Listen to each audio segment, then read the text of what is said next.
Hello, hello. There we go. Alrighty, that's one problem identified now. Before I get started, is there any way for me to find...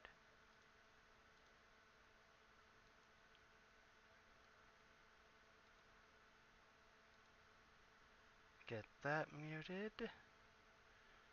Okay, so I don't have to listen to myself. Need...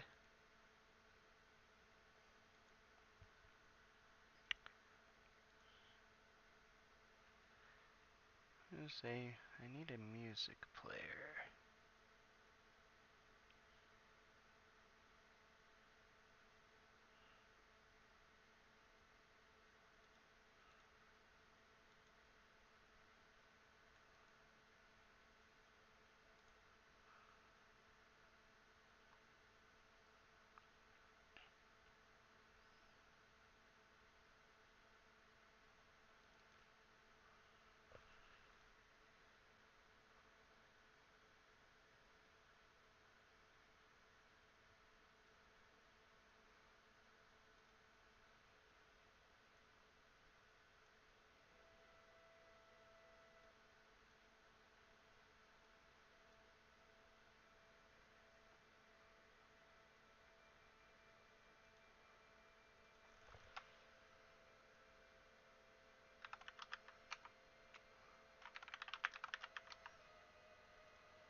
Okay. This might be the easiest way.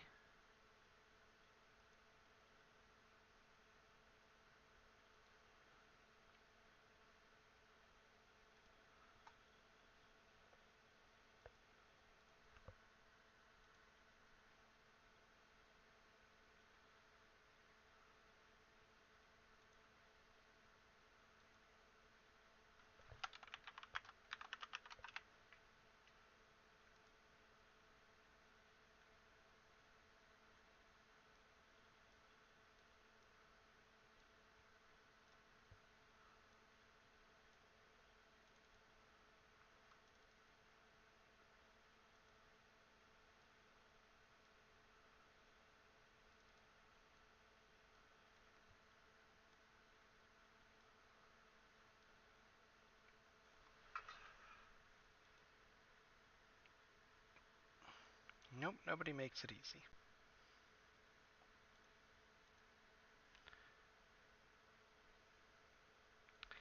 Da da da da da da da da.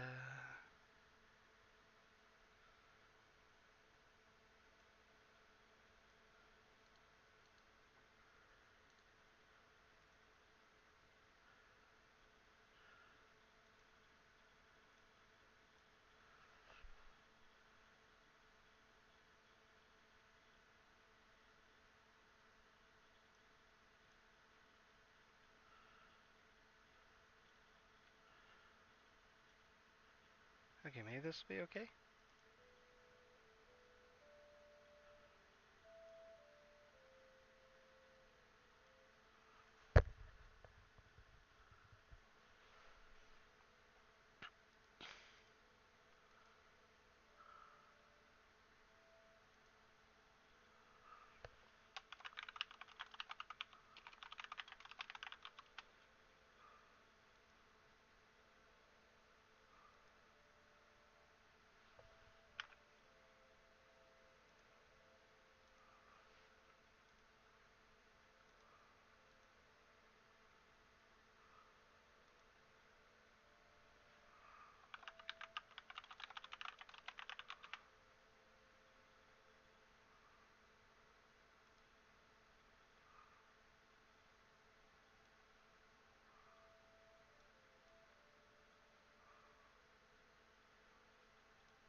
Well, maybe it's working. I have no idea.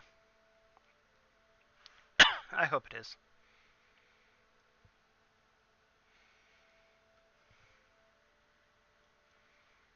Okay.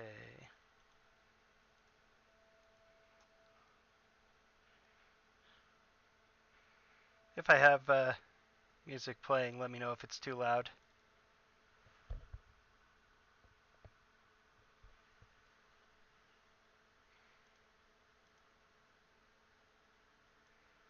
Let's see. Okay. So let me layer my windows. I need this guy and back. Then I need this guy to cover him up. And finally, game. Okay. Hopefully that'll be the only thing I even need. Alrighty.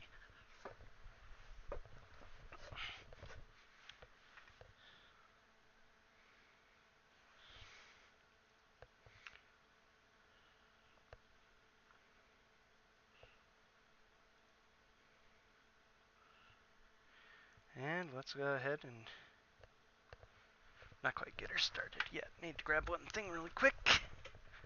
Some water.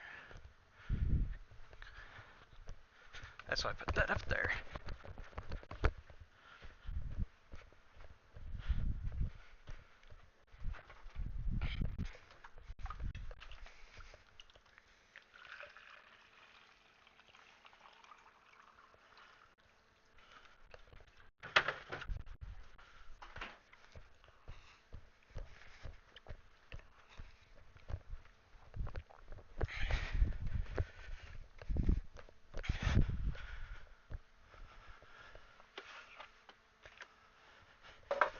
Okay.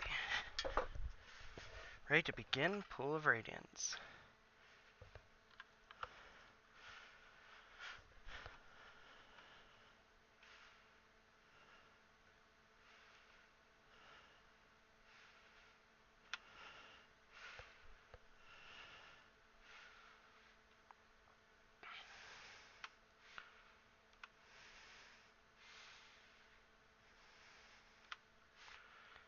Rolf gives us the tour of the city of Flan. This is the very first true D&D computer game.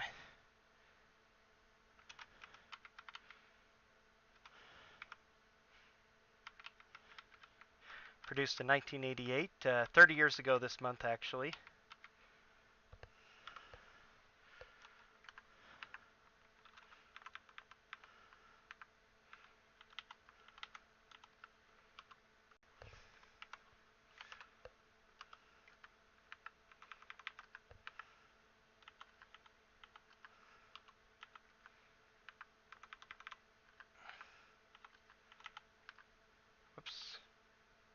That's actually bad. I only have 22 platinum left, which is not that much money.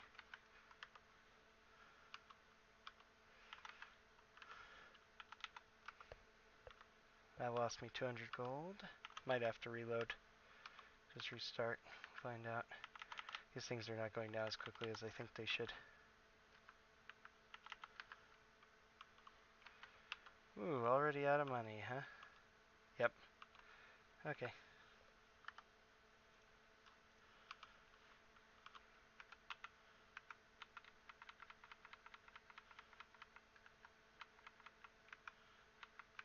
Awesome start.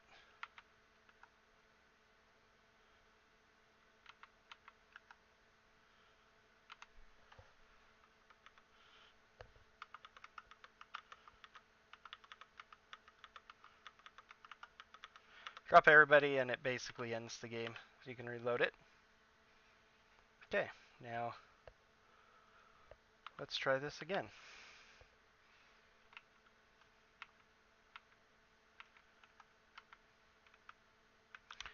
Interesting. I might have to remember this.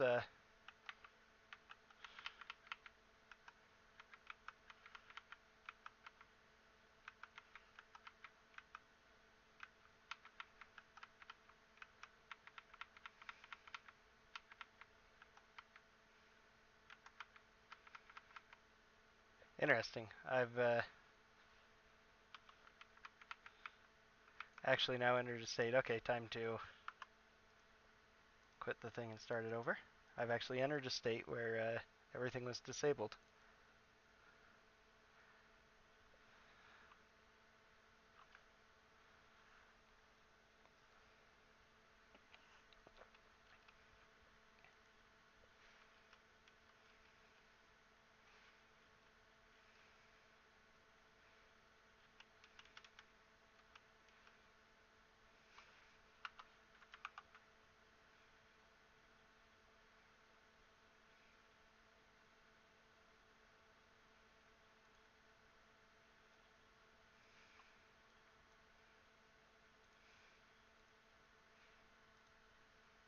Okay, let's try this again.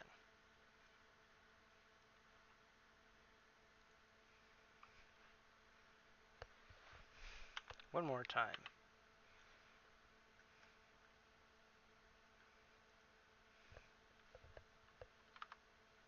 Good, I can stay in this window.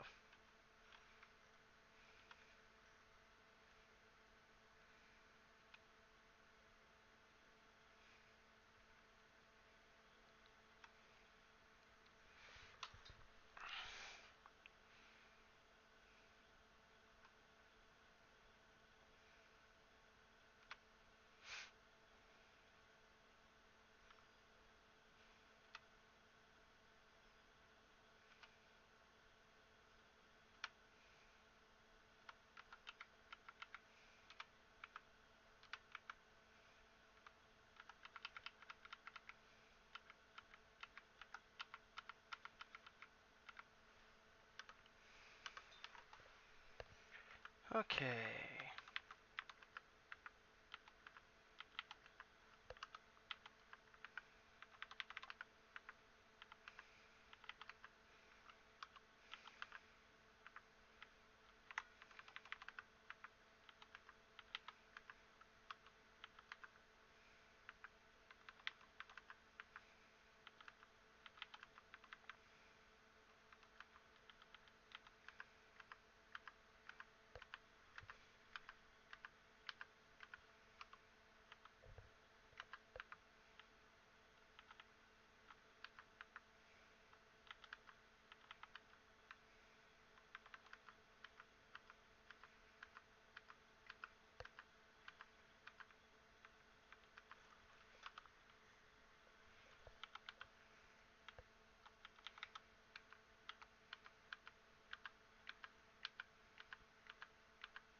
Okay, now we're ready to begin adventuring. So, Pool of Radiance started in 1988 in June. Was SSI's SSI mostly made war games in the early 80s. Then they started making role-playing games of their own, picked up the D&D license, and produced the first ever D&D computer game.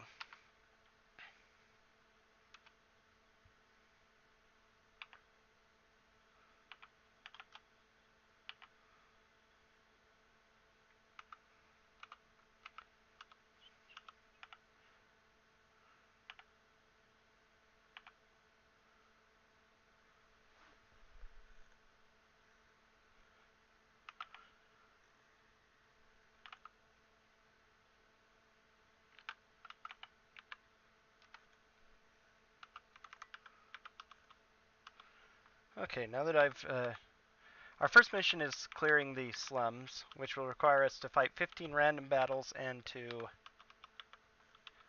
clear out all of the areas where there are monsters. Anytime you clear out in a set area with monsters, you can then rest. So I'm going to be making use of that a lot to take care of these guys.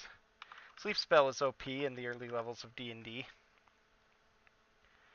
A group of 8 goblins, kobolds, or orcs in a square, a group of 9 of them in a square, can all get put to sleep by the sleep spell, which makes them incredibly easy. You get almost no experience from getting early on. One of my main goals is to get to level 5. That seems, most games, that's like super early. You might start higher than 5, but in D&D games, especially early D&D games, that's actually where you start, where at pretty good level. It's level 5. It takes you a while to get there. This game is no exception. A good portion of my time is just going to be doing quests just to get up to that era. Surprised by orcs. Not too surprised that I'm surprised.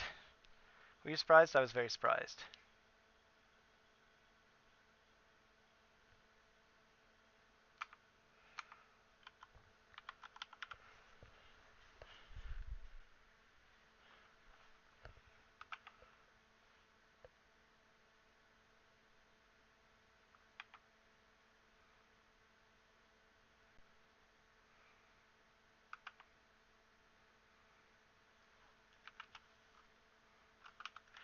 Although orcs seem like they're holding oh,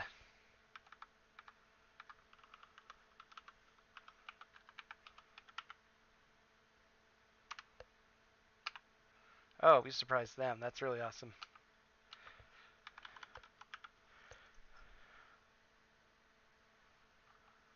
I'll make this one really easy. So this is based on first edition AD&D rules, which are, it's actually closer to 1.5, really.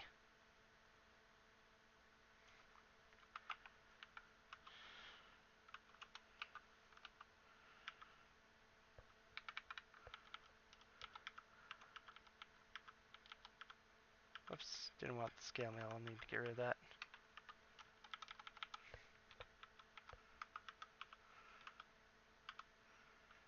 Because of, largely because of Thaco. So second ed AD&D had already been produced by this point, but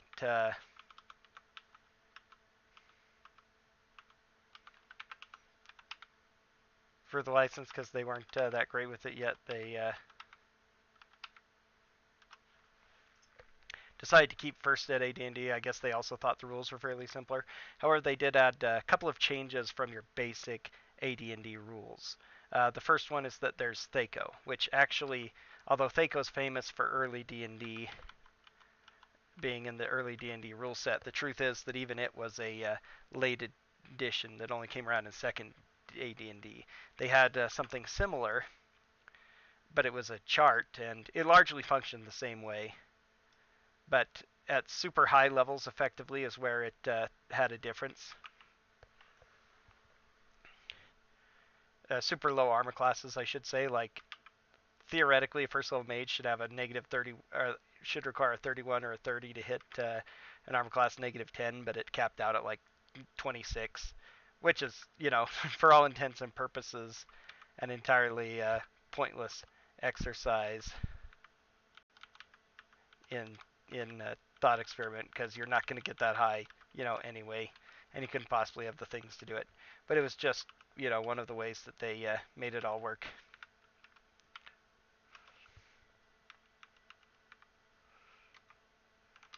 Okay, I'm actually injured here, so I'm going to need to rest for a day. Yes, a day.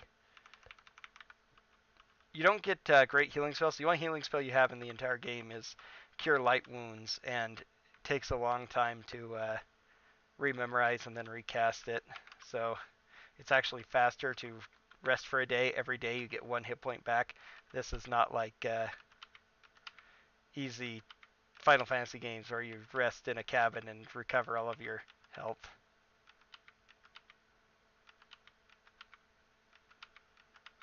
I have search on, which means that normally it takes 1 minute to walk any square on the map. When you have search on, it takes 10 minutes, and it greatly increases your chance of finding monsters and being surprised by those monsters. So I'm taking advantage of this 1 resting point I have. If I try to rest otherwise, I'll get interrupted, which also would be a quick way to start a battle if I chose. But also a much fair chance of being surprised, even more than I already have.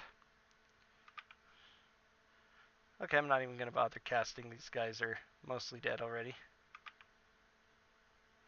Low level AD&D, chances to hit are pretty low.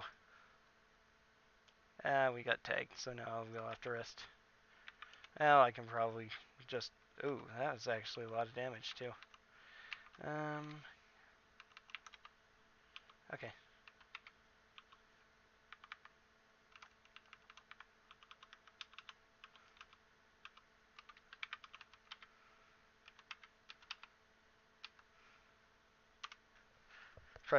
Kobolds are the weakest things. They have only 3 hit points, so because of my stats, everything's pretty much one shot. So in AD&D,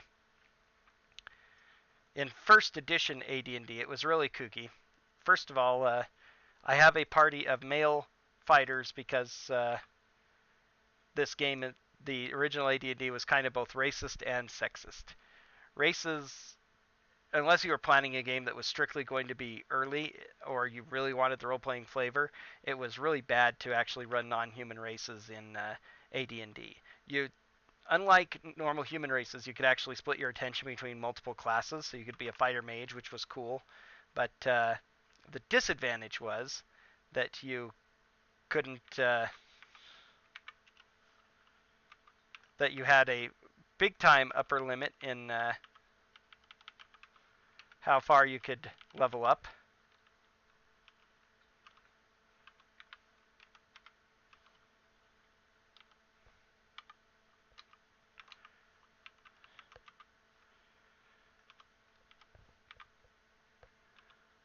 I forgot to do that too. Could have made that a lot better. Let's rest for 4 days.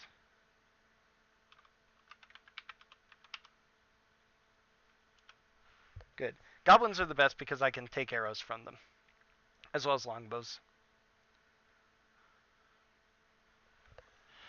Right now it's, before I've kind of tried to spread the arrows around. Now I'm doing it encounter by encounter instead of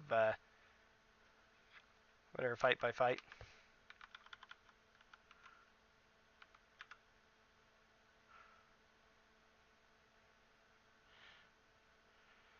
So for instance, I have a half-elf cleric fighter, and a cleric would... Only half-elves can be cleric anything, or half-orcs. Half-orcs max at about level 4 cleric, half-elves max at level 6. Fighter-wise, max at level 8. But that's pretty much the max of this game anyway for both of those classes, so having a half-elf cleric fighter is useful to me. It also divides your experience in half, so you level slower. That's why I don't have more half classes. However, clerics cap out so quickly in this game that it just turns out that as I was routing it, I figured out that even with the little experience I get almost too much experience for a cleric. So I finally turned into a fighter cleric, which slightly slows down my growth. But at the same time, it... excellent. Full. Cure Light Wounds cures 1 to 8, and that's all. No pluses. So if I'm down 6, the odds of getting it are 3 and 8, or 37.5%. Pretty low.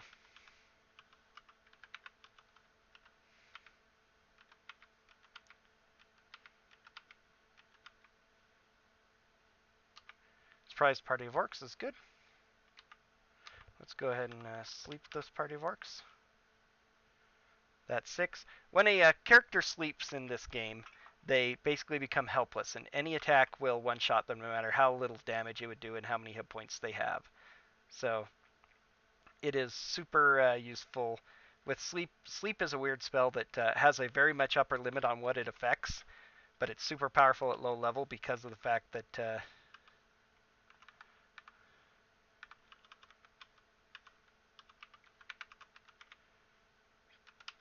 since it automatically puts to sleep up to about 9 hit dice of monsters, so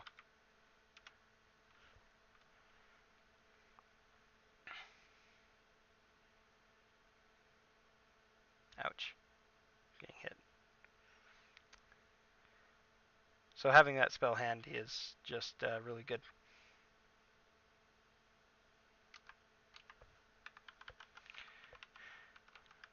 Now there's a weird thing. One of the reasons I keep using this room is because I can go back into my resting room super immediately and rest up for another sleep spell, and also sleep makes these random fights go a lot quicker. So once I've done 15, no more random fights will appear. So I want to get them out of the way, and then just wander around, explore the rest of the level in safety, and then rest every time I do a fight.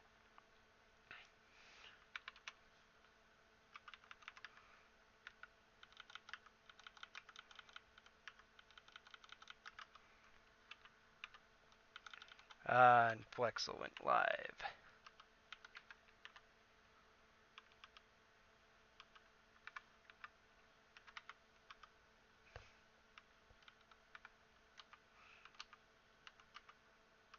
Excellent.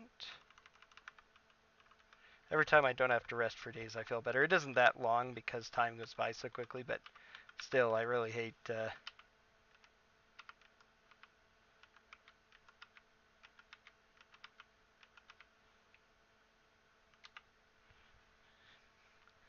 So anyway, yeah, I've got one cleric. No, first off, the reason I keep going here is because, as you can see, we have a semi-isometric view here. For some reason, they don't have straight down. They wanted it to look kind of 3D. So you don't have straight left and right walls. They're all angled.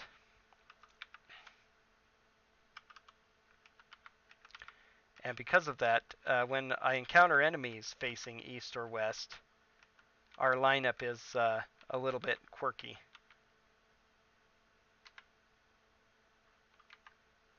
Excellent. She starts.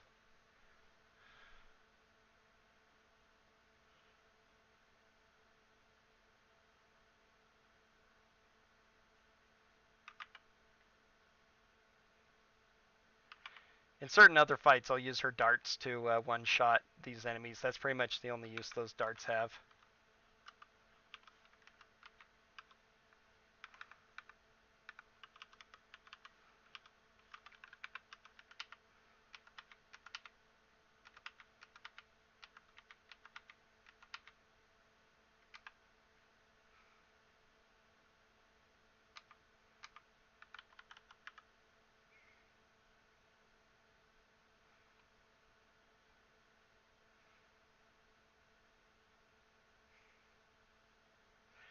Yeah, so if you get put to sleep in this game, you can't use the normal thing of doing that. So by going down, I end up in a wall with these guys. If I did not use this go up and down when I was doing these encounters, I'm not, like for instance on these 4 goblins, one of them will not be lined up next to my characters, and they will actually be using their bow, which is both dangerous and annoying. So that's one of the reasons why I'm doing just this particularly here. I want this positional advantage.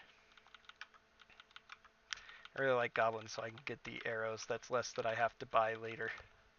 So as you can see, I go through a lot of arrows.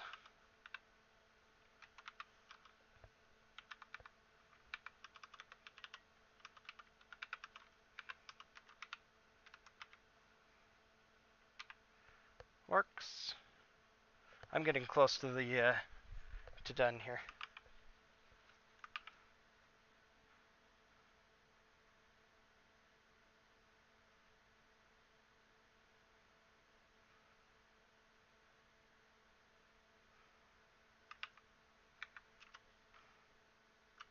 Okay, I don't think I cast anything. Nope.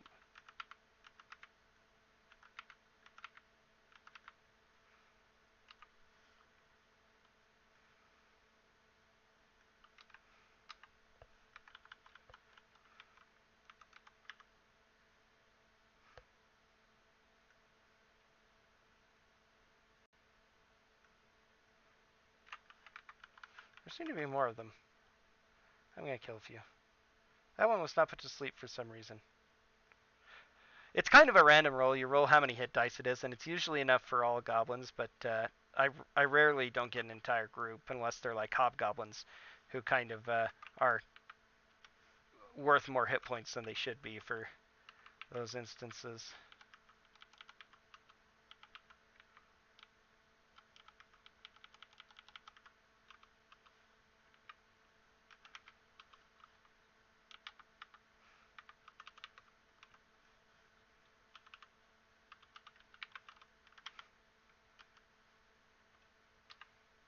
Okay.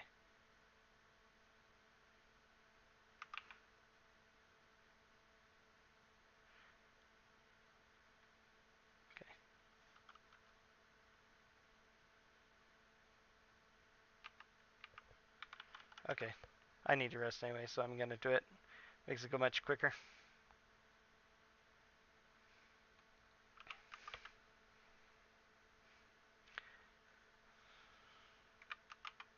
So I say, these guys are worth almost no experience. I need 2,000 for my fighters to go up, and there were 27. That would be 100 fights. The way you get most of your experience in this game is actually by gathering treasure and finding that. So that's what I'm going to be on the lookout for most of my, and for doing quests and stuff.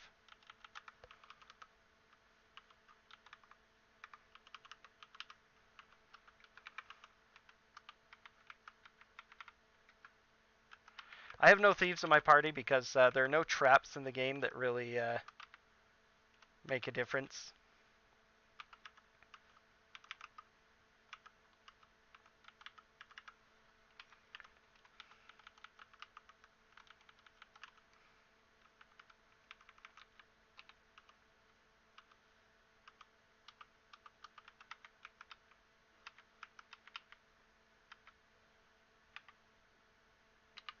Well, it's good when I can advance into melee. Unfortunately, I did find another encounter. I'm just going to go back to rest. It's going to take time. I do not want this guy shooting at me. So we're going to target that. Oh, I can't quite reach. So we'll target that group. That's great. 5, 6, 7. Boom. Now, bows fire twice. Later on, your fighters can attack up to 2 times the turn with melee weapons, more with things like haste. Early on, ranged weapons always attack twice, though, without a benefit like haste, regardless of using the bow. Darts throw up to 3 times. There are other weird things that they do in melee in first and second ed.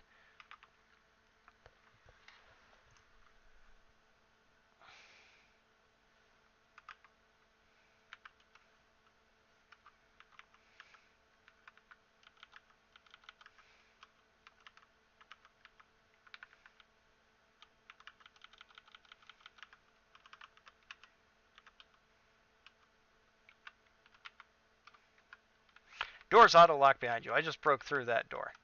Now all of a sudden, though, it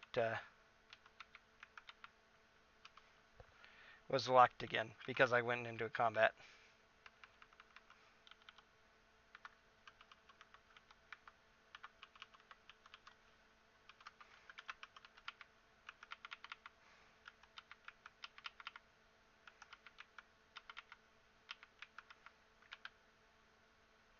Oh, I forgot to cast Bless before that. That would have helped. Oh well. I don't want her to go first in this battle. These orcs are going to charge toward me. They should make a nice little wall, and then I can sleep 9 of them at once. Ooh, already doing damage to me. This is a moderately dangerous thing because there are so many orcs here, but depends on just... This is very much an RNG-based game, based just on how well all of the attacks go, because D&D, especially low-level D&D, is extremely RNG based with how often you can hit people. With a Thaco of base Thaco of 20 for a first level warrior, that means that they have to roll 14 or better on a 20-sided die in order to hit an armor class 6, which is what these orcs are. That's a pretty low chance. That would be a 30% chance. They have an additional +3 to hit because of their enormous strength, but even so, that only adds another 15% chance. So let's see, including the 14, it might actually be 35. So the +3 makes it a 50% chance to hit. So every attack they're going to miss half the time. They get a similar attack bonus with bows, and they do attack twice with bows, but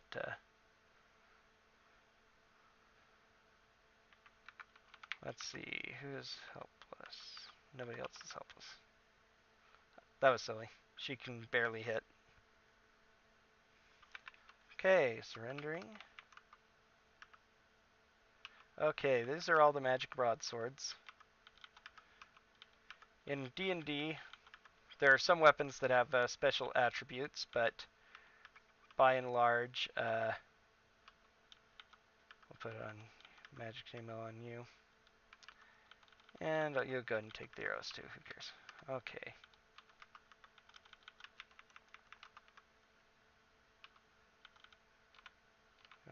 Join, keep hitting H. H is next to J, it's have and join arrows.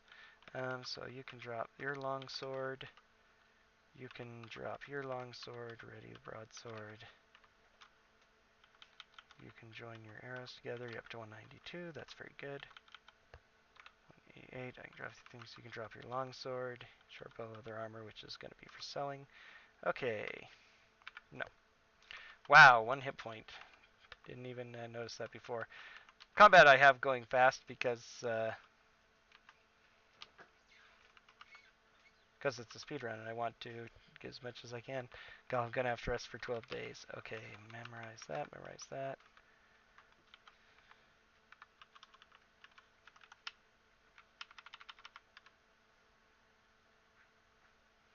Let's just camp out for 12 days and heal up.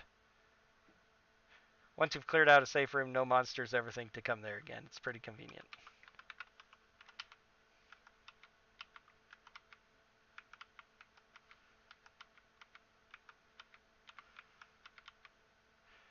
Okay, let's go ahead and cast Bless. Gives me a +1 to hit for 6 rounds, so that's pretty convenient.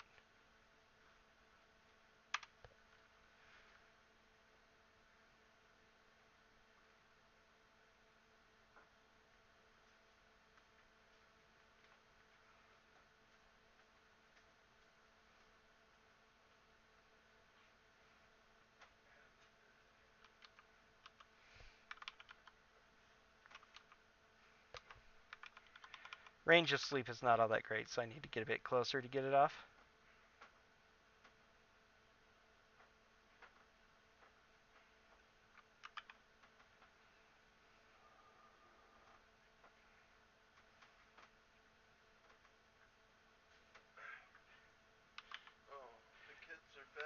With 18,100 strength, my warriors do 6 additional points of damage. However, that is only on melee attacks. Ranged attacks, they just do a standard 1 to 6 regardless, so. Okay, detect magic, bless.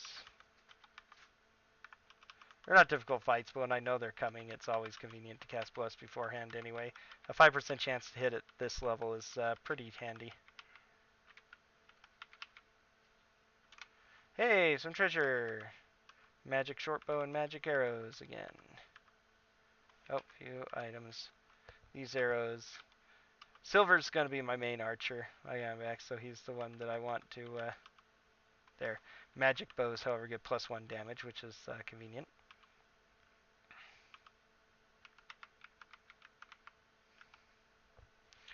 Okay.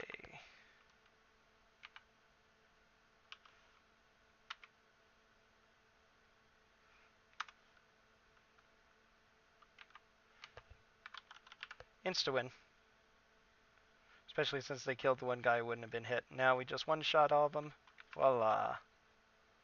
They don't have much, though. Okay. This is their treasure. Take. Magic ring is going to be +1. We'll give it to her because it stacks with bracers. And that's a third magic short bow. We'll give it to green. Which is one of the reasons why I only bought short bows instead of long bows at the beginning, because I get magic short bows shortly after anyway. So.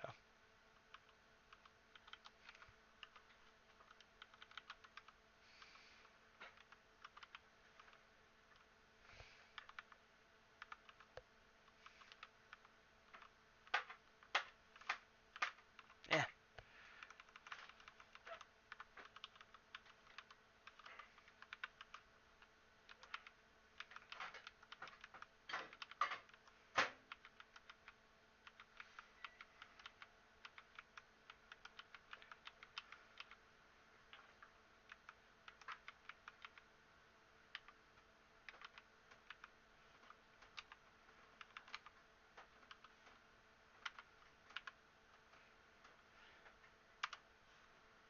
Very big fight here. Lots and lots of orcs.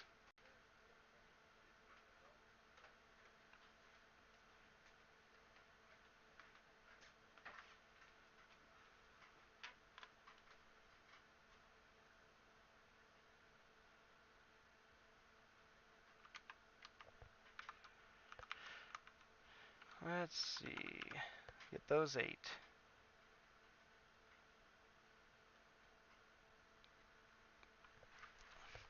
There's so many of these. The 2 archers in the back are going to shoot lots of arrows at me. Hopefully they won't be able to hit me too many times.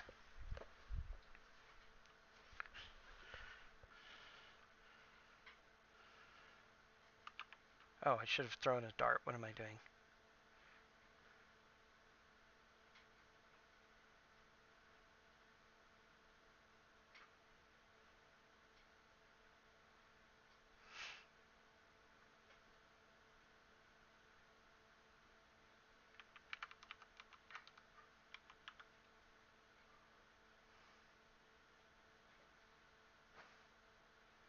Oh, that's excellent when they can shoot an archer in the back and take him out. That many less attacks on me. Sleeping only lasts for a few rounds, but it's still ultra powerful. So anyway, I have 4 otherwise human fighters because only human male fighters, because only human males can get up to an 1800 strength in the main game without using magic. So doing another race would just generally not be worth it because they can't hit those maximums. There's quite a bit of difference between the strengths too. Even a half orc or a dwarf who can get up to 1899, that gives a +2 to hit and +5 damage, while an 18100 is +3 to hit and +6 damage. Only warriors can get this exceptional strength, which is very weird and unique to first and second ed AD&D. They wanted to, I think it was the only way they could think of to make warriors stand up to the spellcasting classes, and then they're thieves, which the only real benefit they have, besides, their very important skills, is they level up really fast, but they can't use great armor, they have horrible hit points, they don't have any fighter-like strength or abilities there, so in this game I don't have to use them at all because my super strong warriors have a much better chance actually of getting through a locked door with their bash than a low-level thief does with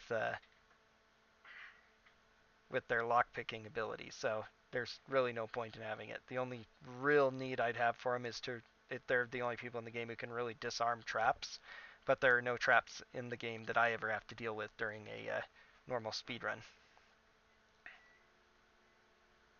Okay, finally surrendering. Morale is a hidden statistic in the game which tracks every time you deal with enemies. So once they start surrendering, it gets quite a bit easier.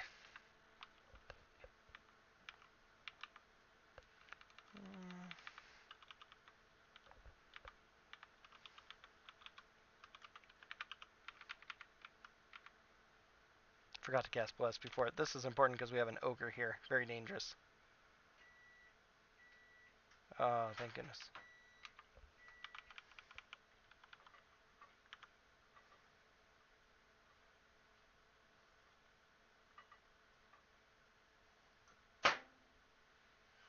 Ta-da! Ogres can, if they get lucky, do a lot of damage to me, so the fact that they didn't is very handy.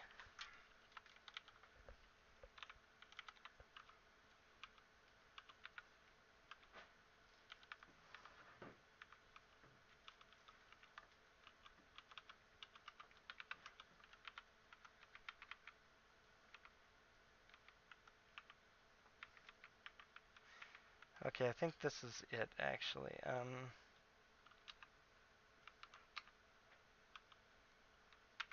This is probably the most dangerous fight.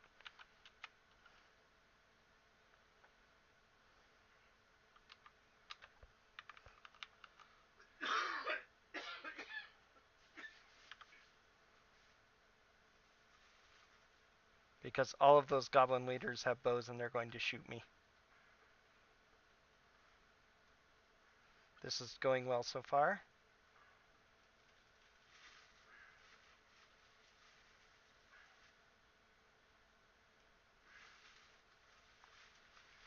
So normally in D&D and in a lot of the D&D video games, you actually have to roll your stats. However, this game conveniently allows you to modify stats. The intended purpose of it is to enable you to make characters that are just like the D&D characters you've been playing in your tabletop games. However, there's no limit to how you can modify your characters, so you can give everybody max stats, which is what we do during character creation, because why wouldn't we? As whether you're rolling endlessly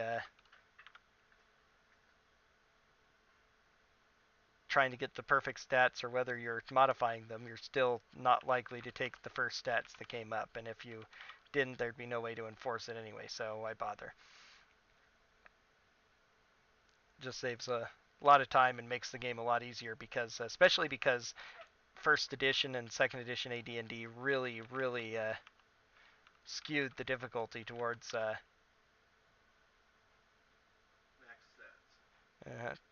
very high stats. You need a 15 in any stat for it to be useful, and strength you need at least a 16. And a 16 strength only gets you about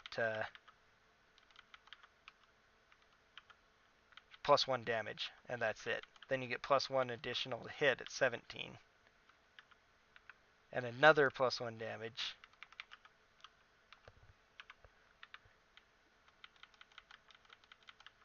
at 18.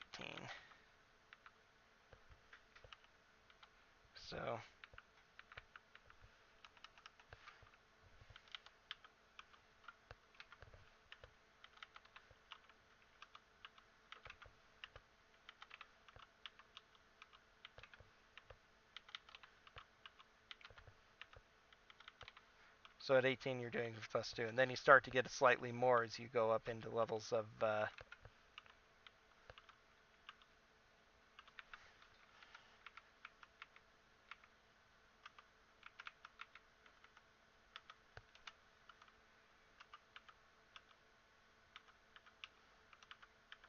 that's going to be Magic Missile, which since I don't have Magic Missile, if you know anything about D&D, you might think that I'd want to scribe it, but I'll actually be able to get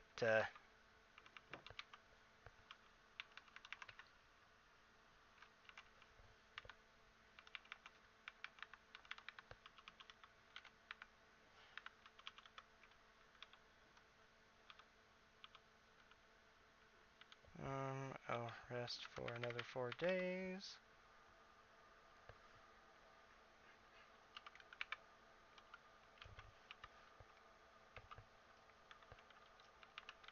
Make sure I drop the right one. Armor class -2. Excellent. Okay, that's it. I think that I have cleared out the slums.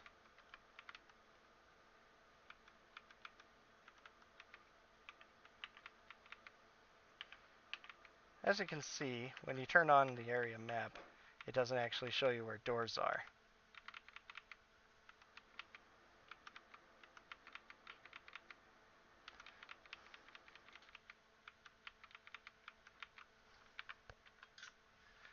Okay, let's talk nice. Accept commission. He kicks us out. We need to go tell a guy that we've got Olo's stuff, or we're here to collect Olo's stuff.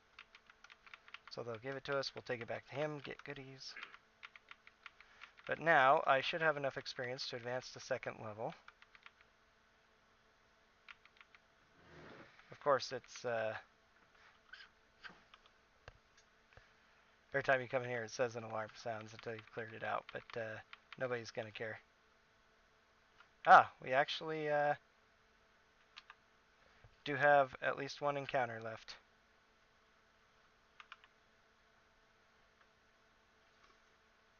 I was just resting to advance time because it was the middle of the night. 0 hours is dawn. And if you try to go around at night and enter people's houses, they don't like it. Everything's locked. You try to break in, you'll summon the city guard. They get unhappy with you. Oops.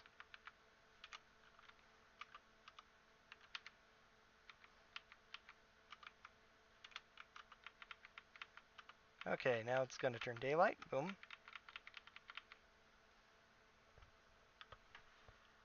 Okay. Pool. Take 8 gems. 2 jewelry. Appraise. Gem sell, gem sell, gem sell, gem sell, gem sell, gem sell, gem sell. And about even. Ooh.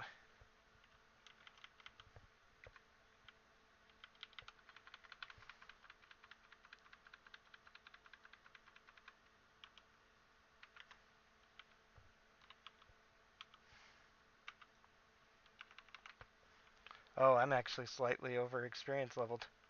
And pool share. Okay, I have just enough money though to train. That's good.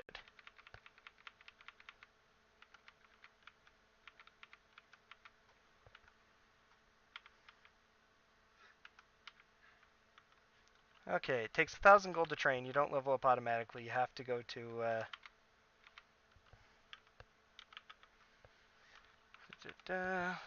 learn. You have to go to the training hall here. You could do duels here to get a little bit of XP. You can also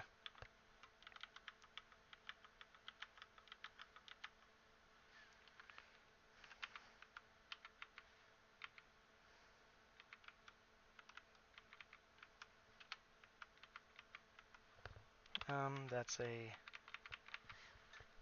thing.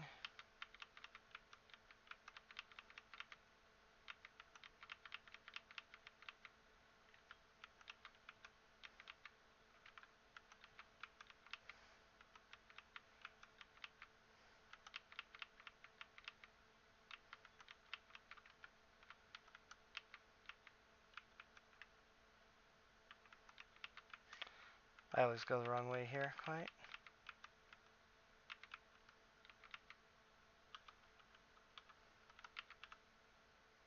Okay. That, the old rope guild is for some reason a maze. We have to go this way first to find the guy who has Olo's potion. Why do I have search on? The map is disabled for this.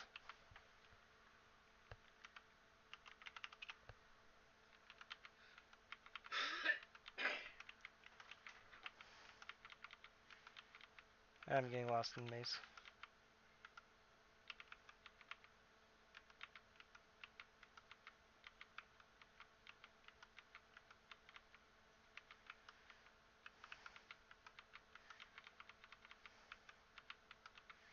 It's not a really dangerous maze. Pretty easy to do overall. Okay, here's the hardest fight.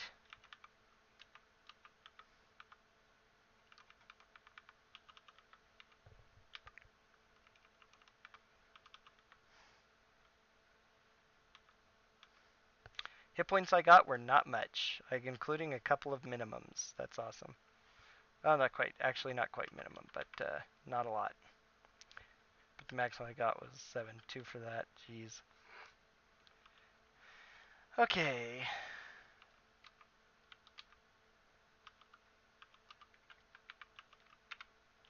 So now we have to fight 2 ogres and 4 trolls. Trolls are really nasty, and they regenerate a large amount of hit points.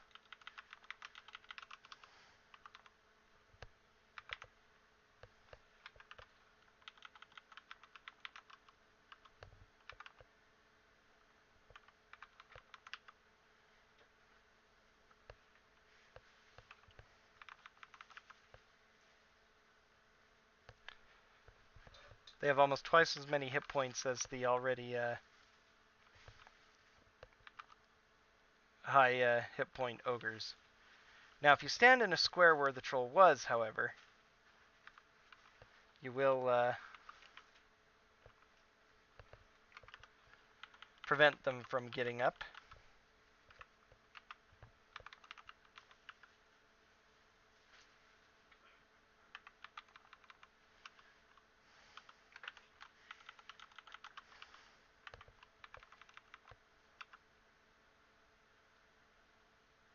Ouch. 6 hit points is what he's down to already. But that's another troll gone. Okay, about time to kill this ogre.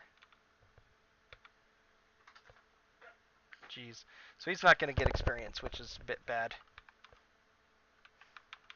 Luckily, so it's going to put him behind a little bit. I also need to bandage him. So in original AD&D, it was the first game that really, like Dragon Quest kind of established in the West, getting down to 0 hit points, you would die. But they knew that this game was too punishing for that, actually, so they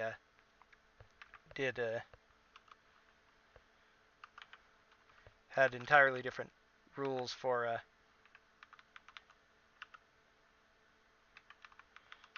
they added an additional rule where ogre surrendered. That's awesome. Okay. Broadsword, scimitar, and cloak.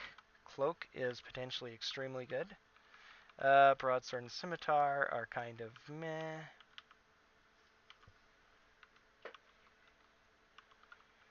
Okay. Magic, cast, cure light wounds. Cast cure light wounds. Okay, now I'm going to have to rest for 17 days.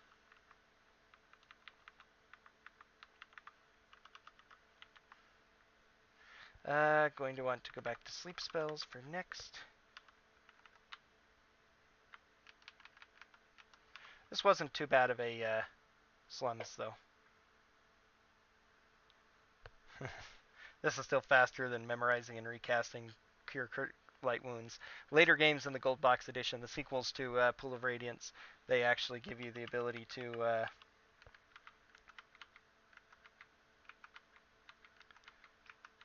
do a fix command, which basically the game auto memorizes healing spells, cures them, brings it back, etc.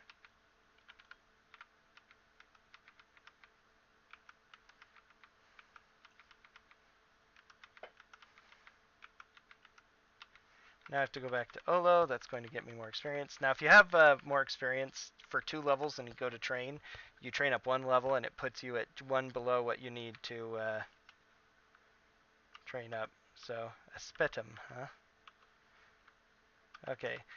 So hopefully I should have close to all the treasure I'm going to need for the entire game. I'm going to be picking stuff up just for money, just for speed, and items to see if they're any good. But for the most part, there's nothing to buy in this game really besides mundane stuff.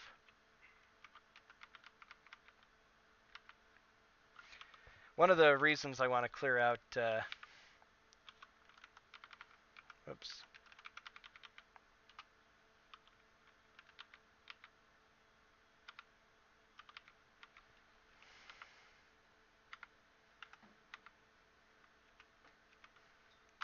Okay.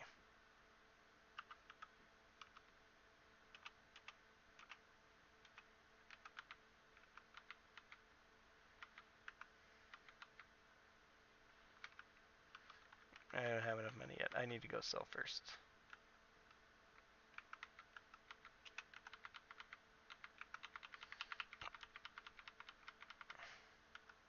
There are numerous shops in the game. This is the most convenient one to get. So I'm going to buy some arrows. Buying one item automatically changes out all your money for you.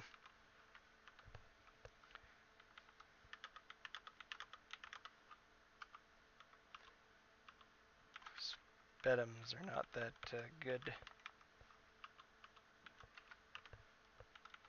If I get lucky, I will find a +2 item. If not, then I just have to deal with having +1s.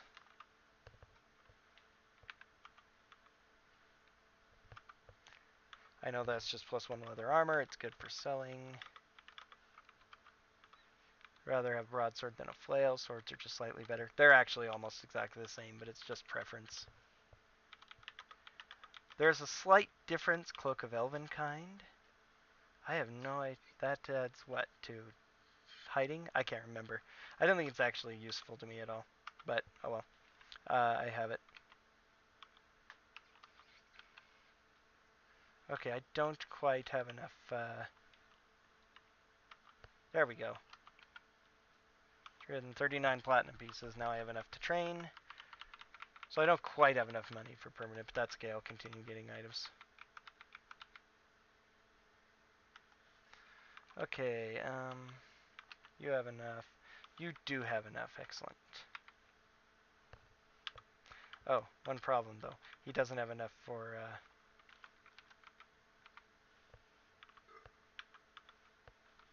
Okay, now I get Stinking Cloud, my first second level spell, which is not going to be all that handy right now, but it'll become very handy later on. No, I don't want anything.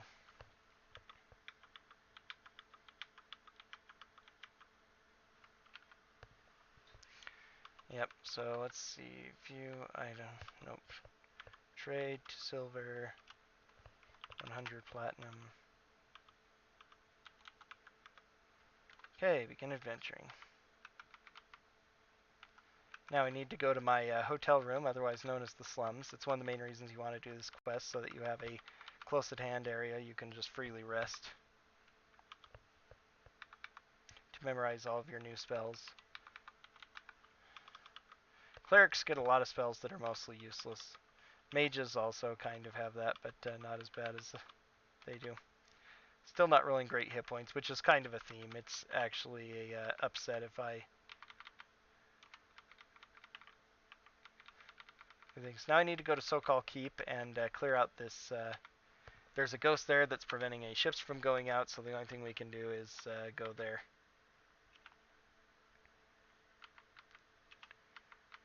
There's one fight that I need to get here and some treasure to collect.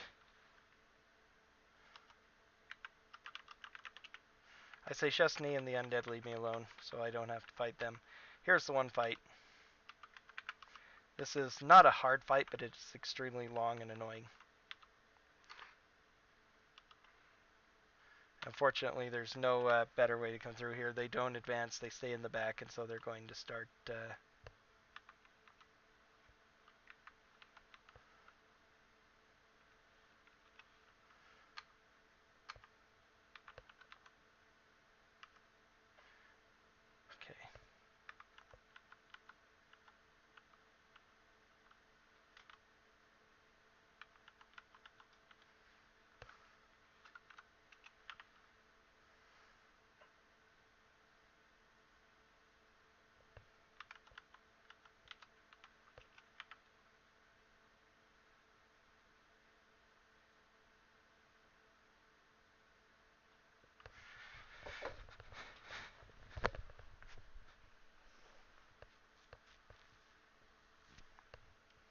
Of course I got hit.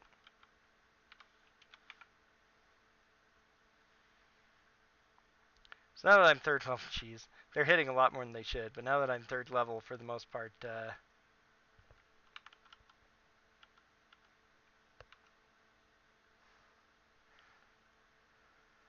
oh darn. That's actually kind of bad. Seriously.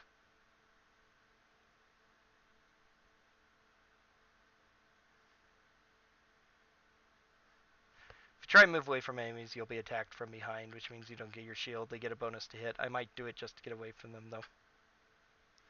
I can't remember why that flower pot is there. I don't think that's supposed to be there.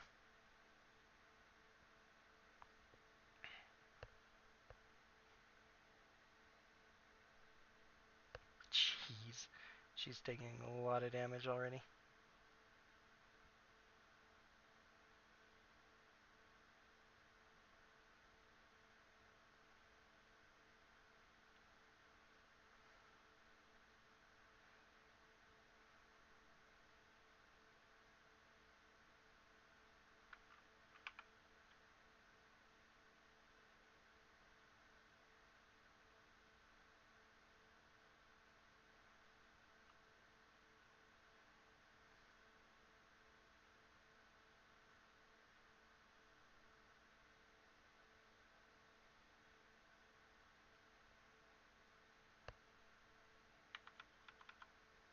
Oh, wow.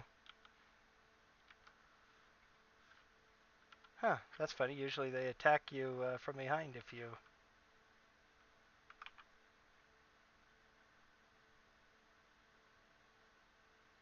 I'm going to let a few of them gather up and then use my sleep spells. I'll disable a bunch of them. Wonder if the Cloak of Elvenkind allowed me to disengage like that. If so, that's really convenient.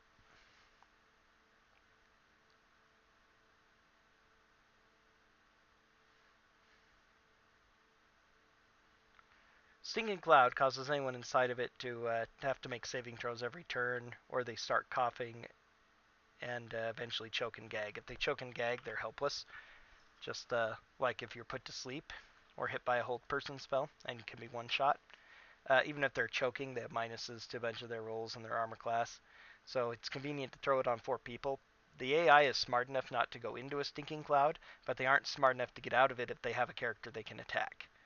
So there are certain points in the game where the way they'll be lined up, especially after sleep is less useful, that they will actually be very...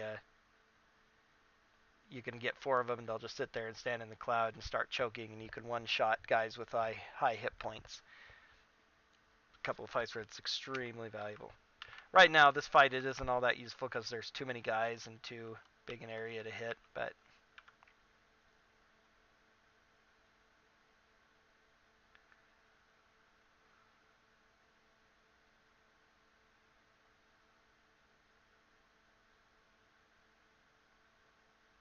Luckily, since this is the only fight, I don't have to worry about the fact that I'll need to rest after this. Despite all these guys, it isn't going to be worth that much May hit points, so if I have anybody who falls, it's not a huge deal. It's a huge deal if somebody dies, but that's really hard to do. They don't do enough damage, and I should be able to bandage them up before it's time. I say I've got all my fighters on quick combat so that they will just attack things, but I don't want my mage wasting darts or running around attacking, so I just leave her manual. Loses a little bit of time, but it's definitely a lot more safe. Also allows me to more quickly grab control of something if I need to. Have somebody who's not going to be losing too many turns able to bandage if one of my guys does fall. Because you have to go to -10 to die, and none of these guys do that much damage.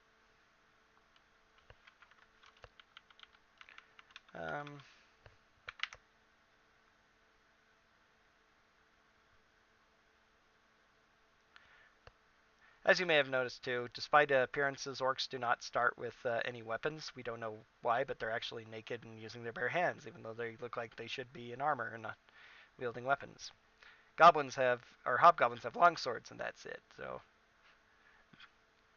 realistically, I guess they're using cheap, crappy equipment that normal humanoids would never touch, but that are effective for them because they do have decent armor classes and do decent damage, more than you would do just by punching.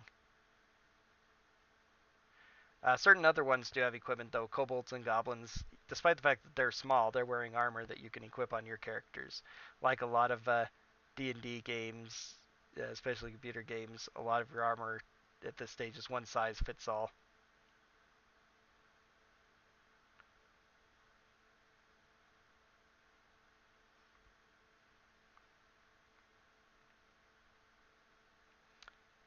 This fight is not going super great.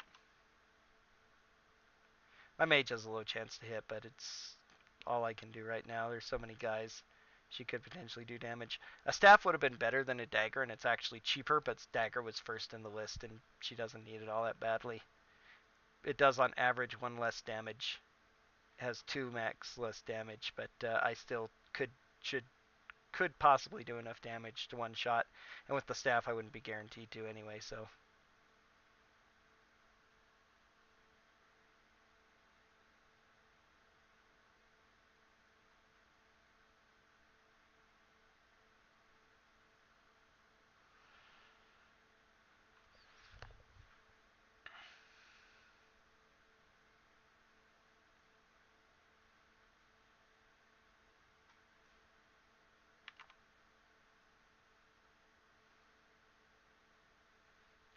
Startling to whittle them down.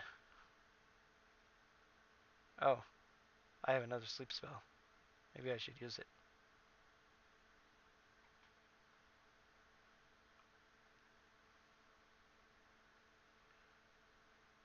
Looks like the orc archers have just about run out of ammunition. Alrighty.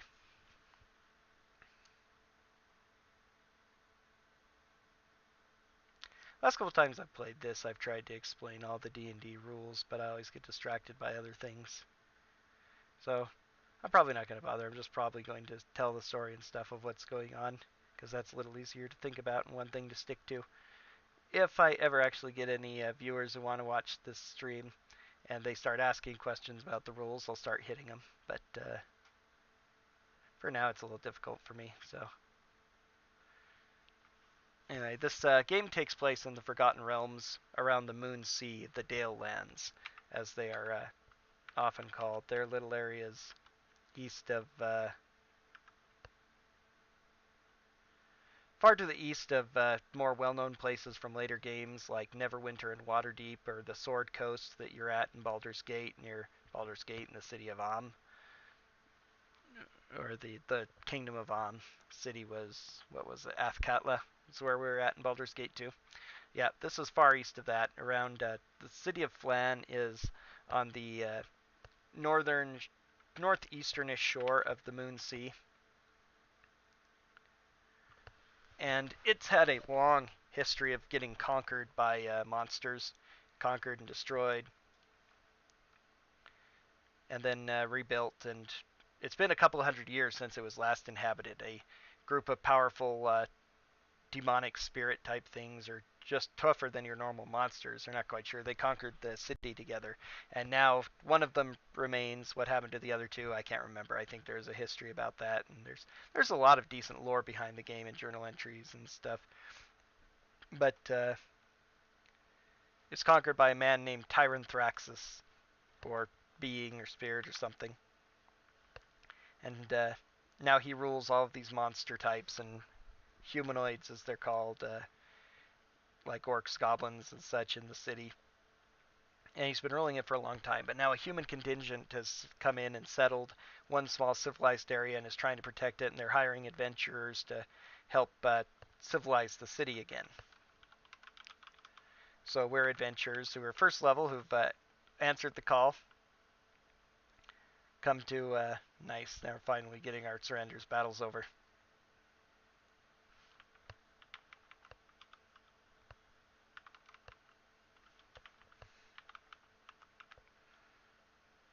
Sometimes the AI for your characters is as bad as the AI for the enemy. Okay, they're not going to have any arrows left. Arrows are expended when used. They don't have any treasure. A magic. Well, actually, it won't hurt to check. I'm pretty sure they don't know. Okay, now it's actually more convenient to go this way first.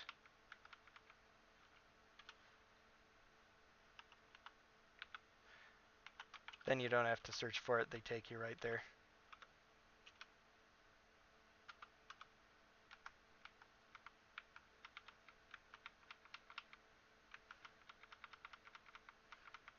Now we talk to the main spirit who's been harassing the ships here we give him this password, Lux. You get these passwords from, we tell him the truth about what's happened to Flan and how we're trying to take it back. He gives us a new password to use.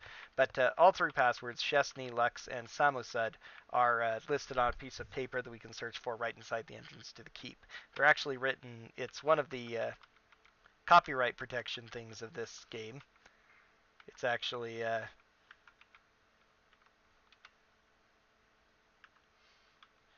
okay, +2 mace. Actually, I'm going to give to blue. +1 longsword to red. +1 chainmail to blue. And +1 shield to blue. Drop, yes, drop, yes. Ready, ready. He has a longbow. I'll do that. I'll sell that. I'll sell it, get my longsword. That's all I did, huh? Yep. Okay.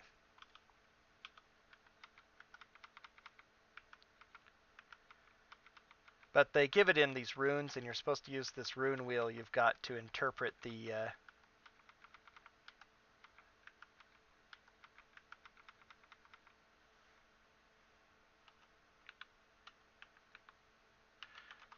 Samusud.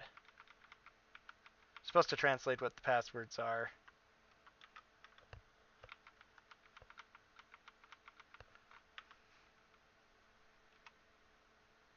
I am very hurt.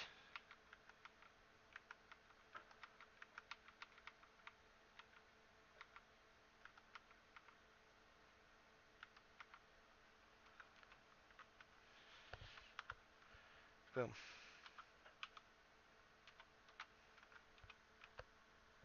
Yep.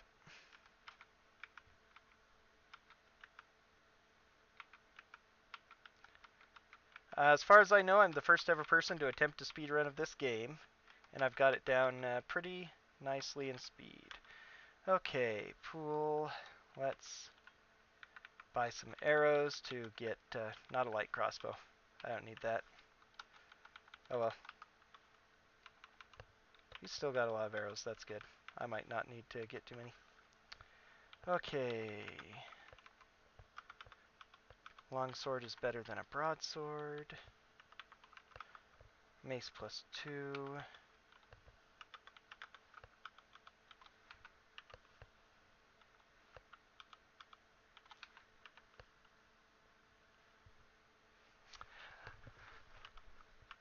There are a few things that could be run killers, depending on the time. I can save anywhere and everywhere, so for now, I'm, for the most part, okay.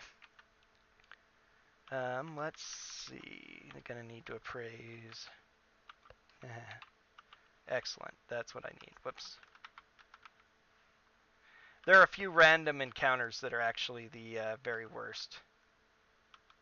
Okay, that should be enough. Yep. Do I have enough experience? Let's see. 50. She doesn't. He does. He can go to 3rd level fighter. They can go to 4th level fighters, I believe. So yes. Otherwise, since I can save pretty much before every battle, it can lose a lot of time for some of these things. Actually, I can't train him yet in that. Should know that. But otherwise, the fights are not... as long as I make sure I'm saving, I'm pretty safe. I might have to retry the fights, but for the most part... oh yeah, he died once, so he doesn't... or fell unconscious, so he lost experience.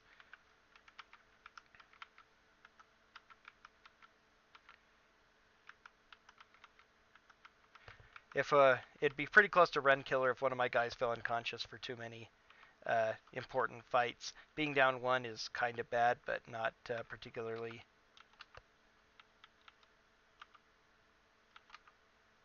dreadful.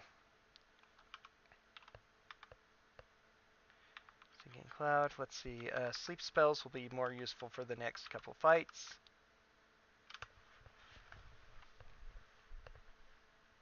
This is the fastest way to heal, resting for days at a time. Once you clear out the slums, it becomes a perfectly safe place to rest as long as you need to. Okay.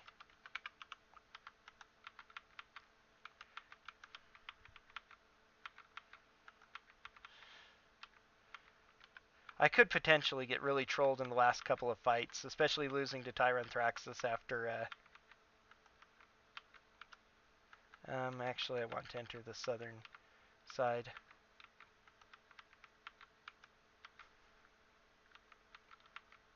But I'm pretty safe overall.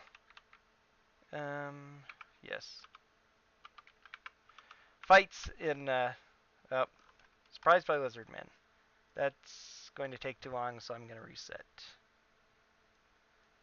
This takes a minute, but it takes less time than fighting out those random battles a lot of times.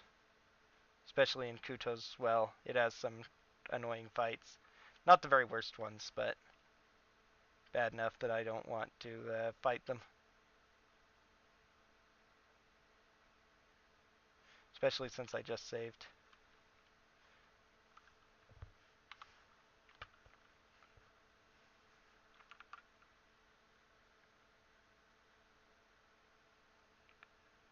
Okay. Look.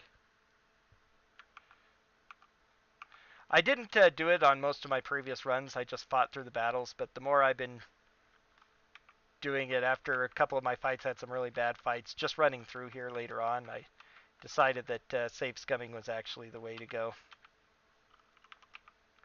Oh, I forgot to memorize all of his spells. That's inconvenient. Oh well.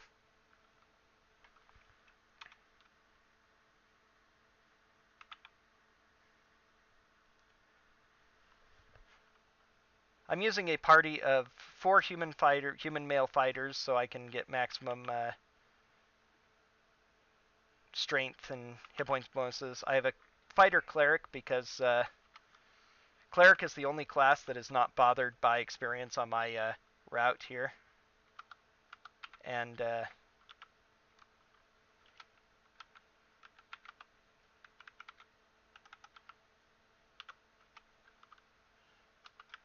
like clerics always have too much experience, essentially. So having their experience by turning them into a warrior is not bad. They're actually at about 1.5 rules. They aren't even 2 at second edition yet. Second edition had already come out in the real world, but they decided to use first ed because it was easier to implement, I guess. So it's but they do have Thaco, which started out in second ed. So yeah, the rules are pretty harsh overall. Oh yeah, so I can drop my dagger now. And there's all the money I'll pretty much need during the entire game.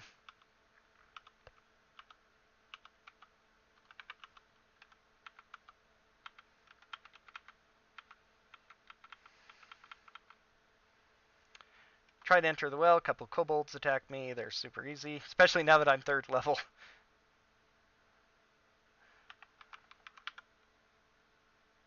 Yeah, that was useless. But a half-elf fighter cleric, yeah. The first ed rules, it's really bad because the major thing about the first ed rules that's different than the second, which is bad, especially in the later Gold Box games, is that you're very much limited in your the levels on your multi-class characters. It's if you're planning on getting a party into any of the games past Curse of the Azure Bonds, it's pointless to make multi-class non-human characters unless they're thieves, because you just aren't going to be able to level up far enough to be more valuable than a human would be. If you want multi-class characters, you might as well just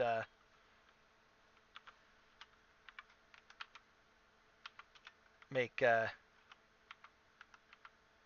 humans, start them out as warriors, and then have them transfer to other classes. Yeah, if you have an 18 dexterity, thieves have no maximum level.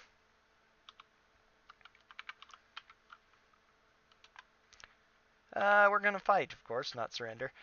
If you surrender in any of these battles in the game, it's kind of an interesting thing. They actually take a lot of your money and then kick you out somewhere. So it's very inconvenient to go surrendering.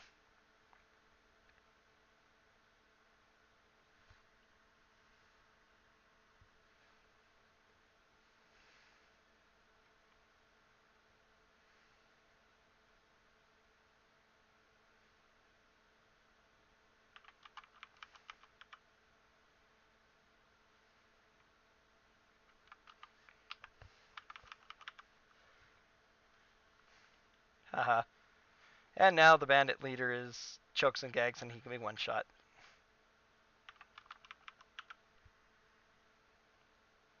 I don't use a thief because thieves are kind of pointless in this game.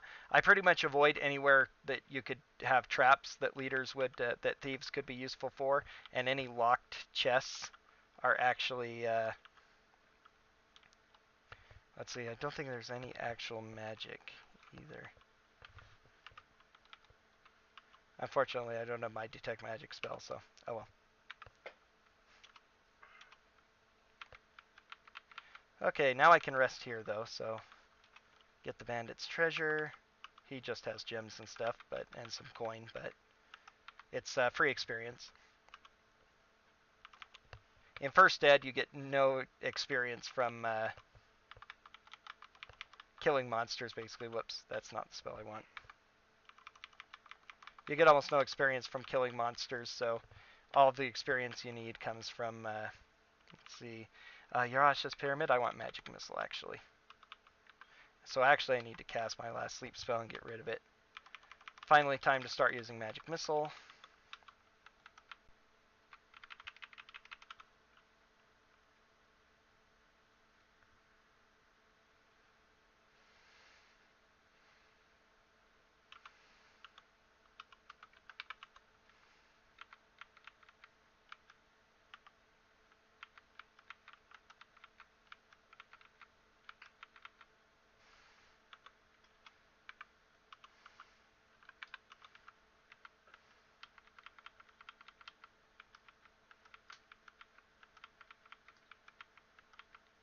Ah, good. Avoided all fights there. Now I'm in the slubs. I'm super safe.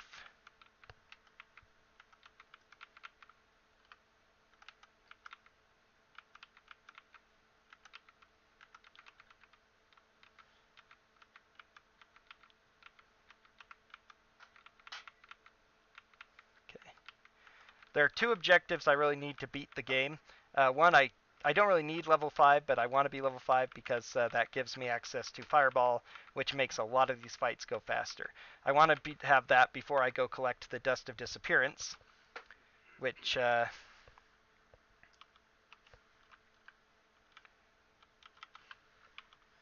is necessary to beat the game. Pretty much the Dust of Disappearance is the only item or anything needed to beat the game. So that's what I want everybody to have.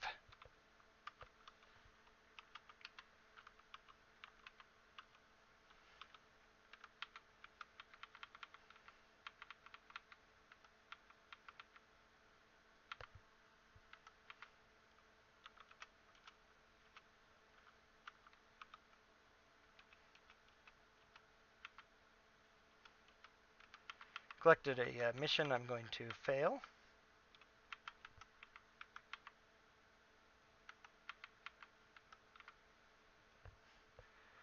So the hardest thing in this game was routing out how to get to level 5 quickly.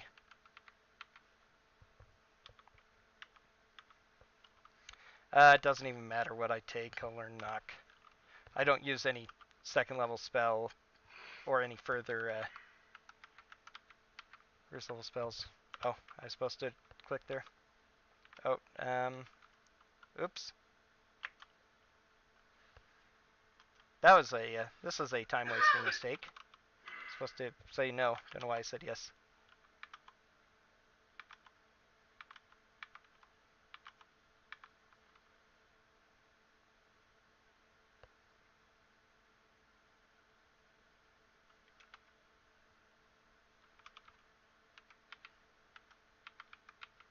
That's a very time wasting mistake.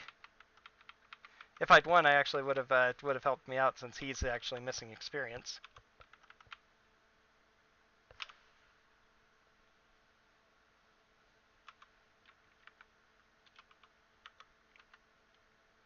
Not normally to the death. He's actually dead. Actually. No, actually.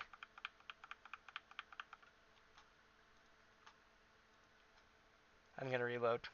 Because luckily I saved in one of those rooms. So it's convenient that I did so.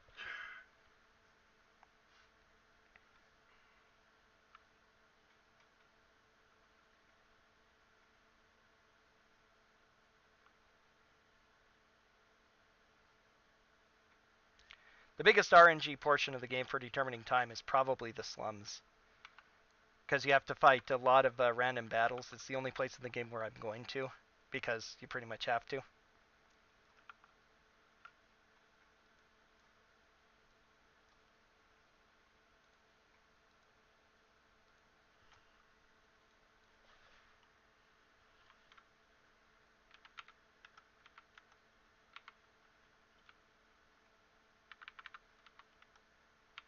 When you duel, you fight an exact copy of you. So.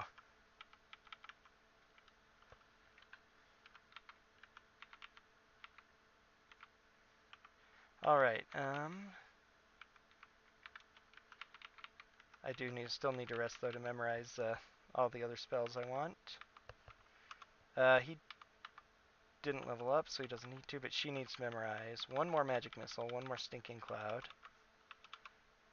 So what I'm aiming for is 22,500 experience. So the easiest way to get that, I found out, is Yarash's Pyramid. Kind of an area they don't expect you to go for a little while yet, but it's not west. Not actually all that difficult if you know what you're doing.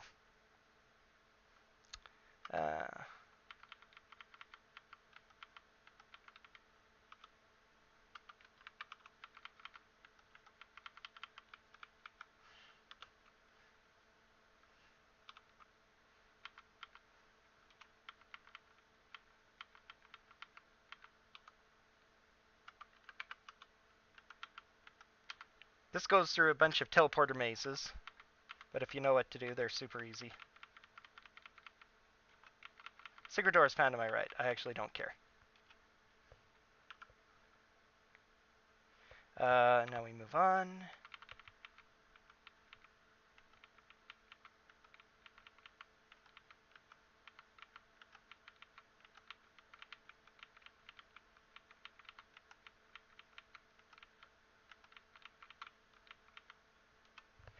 Throw stone, move on. Throw stone, move on. Okay. Now it's the copy protection boss. If you can't translate those runes and say knock knock, they send through a giant lizard man who just kills you. You don't even get a combat. It's just you're dead. And so you have to have the copy protection wheel to. I didn't understand that normally. Let's see. Let's cast our bless.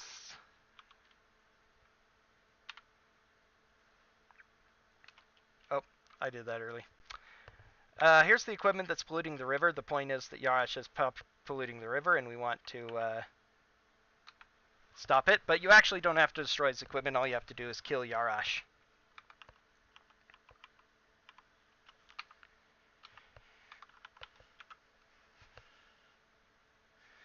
And if you destroy the equipment, it explodes and could damage your party, and you have to get out of there fast, so not bothering to do it saves time. His mutant lizard men are doing nasty damage. I don't like it.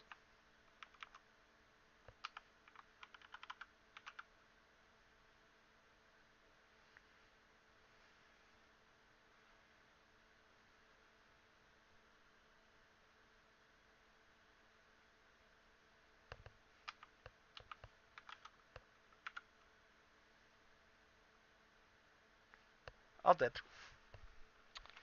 Darn it. I could have just done quit. It's faster. Oh well. Okay. More bracers. Wand of paralysis if I decide I want to use it. Change the setting to copper. This causes us to teleport to a treasure room. Let's see, a clerical scroll, broadsword, and a longsword.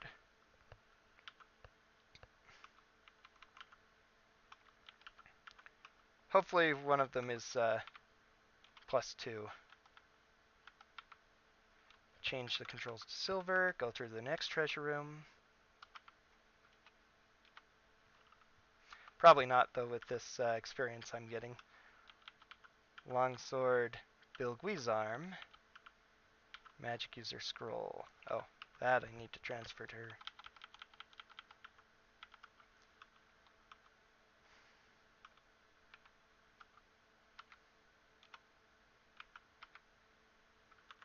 Change the setting to gold.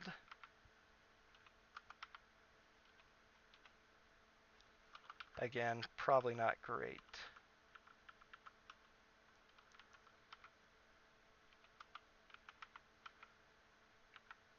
Oh, actually, yes, I do. To blue. Now I want to encamp. Magic cast. Cure light wounds. Cast. Memorize. Bless. Cure light wounds. Memorize. Stinking cloud. Magic missile. Yeah.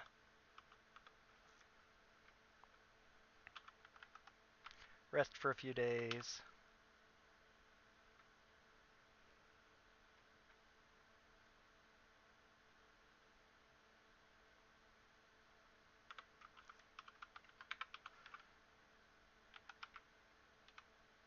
Boom. Now we're teleported back to the entrance. We leave Urash's pyramid.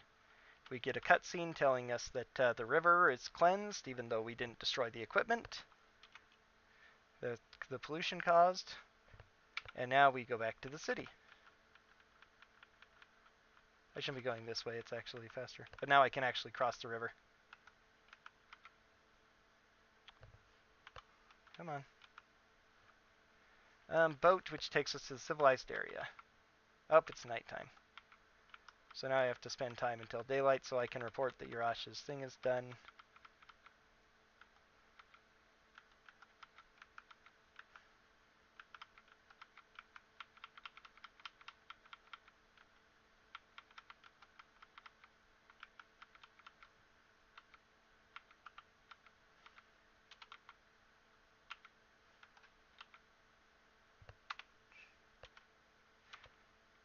$5,708 experience. A lot of silver we need to divide up again. And that'll advance that. They want us to go take the graveyard. I don't really want to, but I tell them yes anyway, just so that I'll get experience for the thing. They also tell me that the bishop of the Tyr temple wants to see me. I don't care. I will go and talk to him eventually. It's very important I do, but not right now. Pool view items. Who is short on arrows? Anybody? You could use some more arrows.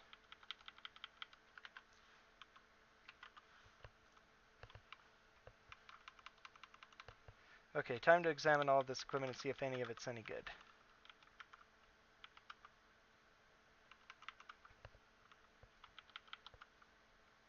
Bilgui's arm is not going to be any good.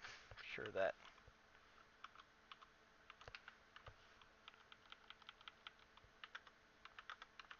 Potion of speed, very important. Potion of healing, I'll never really get to use. Bracers, we don't need. I'll keep that just in case. I never really use it, but...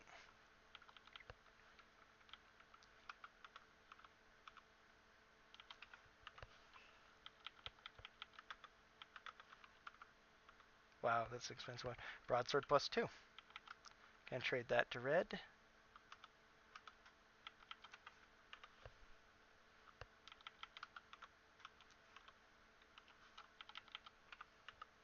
Plus 2 weapons are extremely useful when you get them. That's it for you. Oh, darn it. You've been using up all my plus 1 arrows this entire time. I forgot to take them off.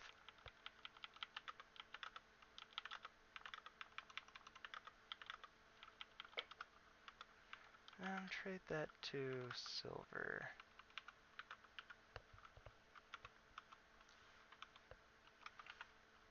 800 platinum. A bit too much now. Yep, I have more money than I possibly need now.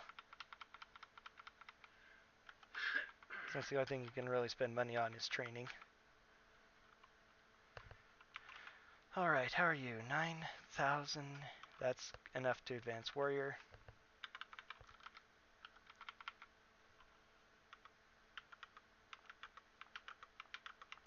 Everybody's, ooh, even the red made 5th level.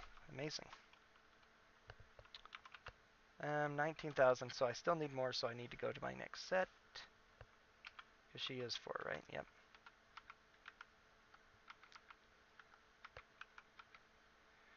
Okay. Now I need to go to the Plaza Library. I usually skip the library, but I have it listed just in case I need to go there to flesh out my experience. Do I want to do upper? Actually, I don't.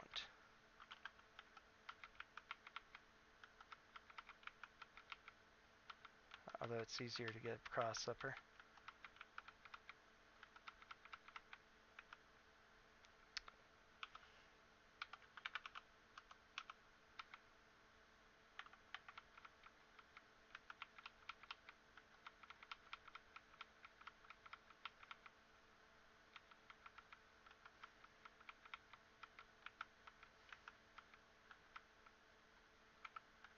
Avoided by some knolls. That's good.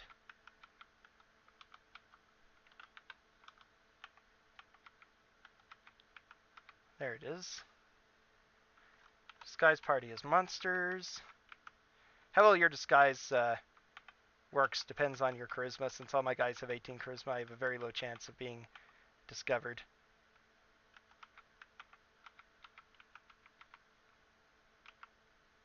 Here's the auction. Kind of doesn't matter what happens.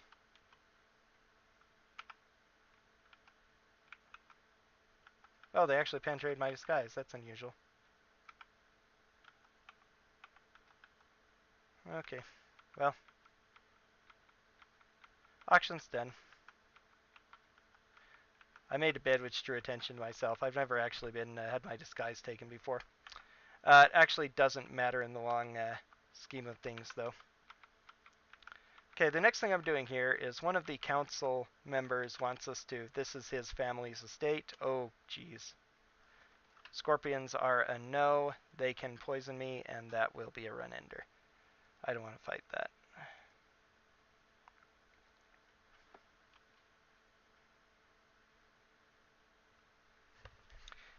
So this might end up being bad. I might get into more random encounters in the plaza now. If you actually infiltrate the auction successfully and don't get discovered, then you can't clear out the all the monsters disappear, which is kind of annoying if you're wanting to clear it out for additional experience and stuff, but it's very convenient if you're speedrunning, because when you have to run through it for the what would you call it, to go to the gates so you can go get Tyranthraxis, not having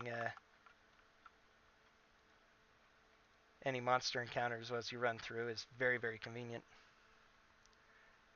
Yeah, their whites are definitely not fun encounters to have. If you get hit by level drain, oh geez, more scorpions. I'm having bad luck with it right now. I might be able to kill them if I can not get poisoned. I'll go ahead and let it be. Nope, that's it. Okay, let's try that again. I've encountered scorpions before, but never twice in one thing. They're giving me really bad random encounters here. But this was an important place to get because it's some, well, theoretically easy experience.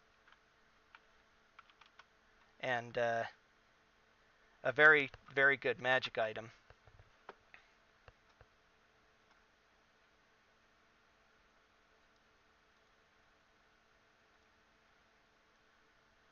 That doesn't require much. I do not do the graveyard. It is too dangerous and takes too much time.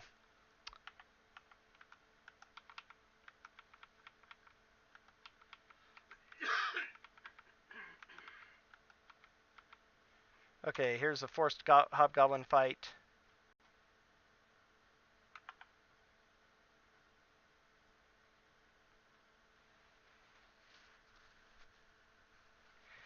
So the right now, I call this Plaza to Library. It's doing Plaza, Cordana's Textile House, and possibly the library if I feel I need to, which I usually don't. But it's a if I really feel I need the experience filler, I'll do it. And then after that, I do the Temple of Bane, and then just go straight for Tyranthraxis.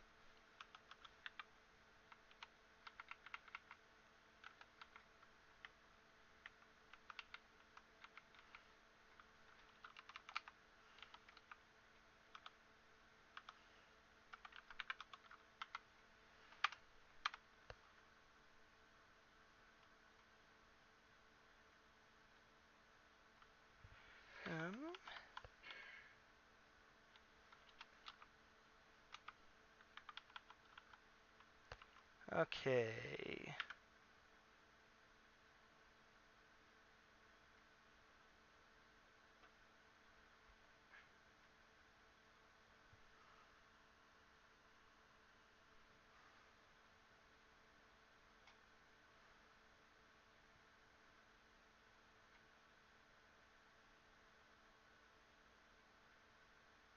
Now that they have +2 weapons, my characters do not want to stick to ranged when they're on auto, which is semi-annoying, but...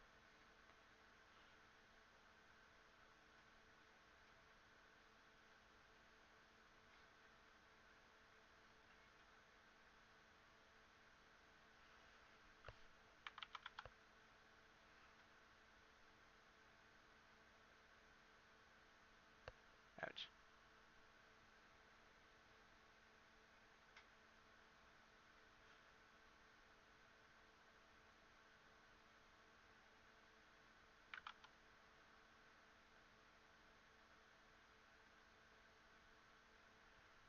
Should start surrendering soon, I hope. Another couple of kills.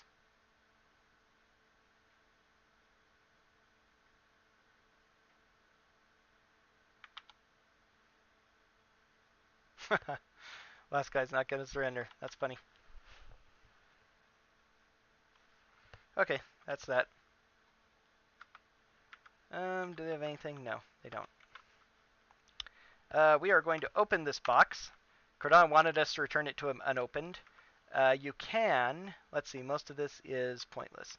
I just want the Gauntlets of Ogre Power, and none of the rest of its magic, so I don't care.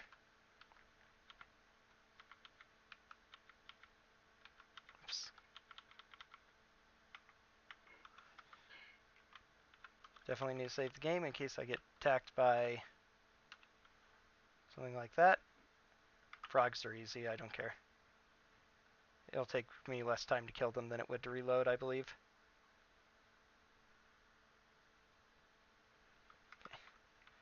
Anyway, Councilman Cardona did not want us to, he wanted us to just return his box. He expected it to be unopened. However, it's incredibly more useful for me because it's a lot more experience when I open it myself, and the Gauntlets of Ogre Power make my half-elf cleric fighter give him an 18,100 strength. So he does +1 more to hit and +2 more damage in melee combat.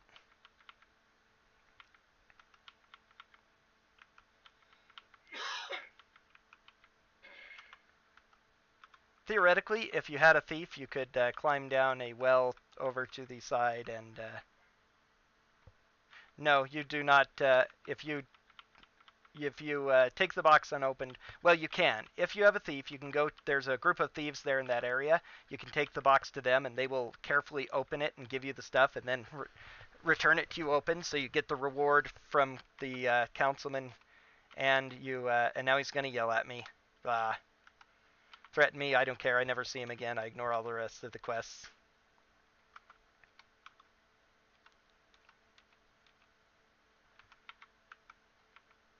And that was that.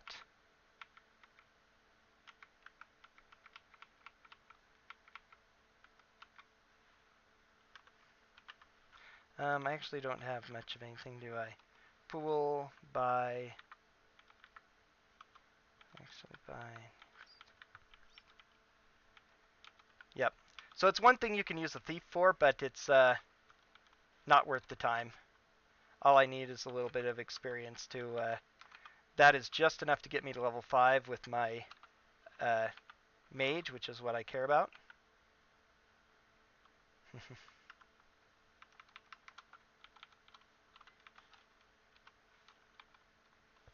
500.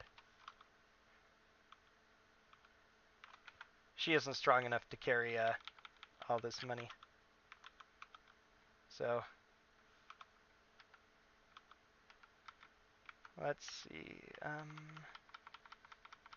So I need to train her to level 5, memorize her new spells.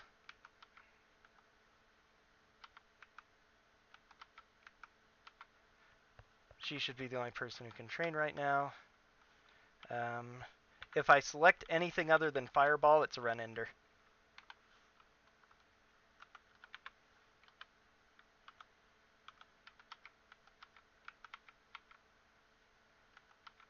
Fireball in old D&D is just too OP, especially when you're dealing with groups of fairly low armor hit points, low hit point enemies.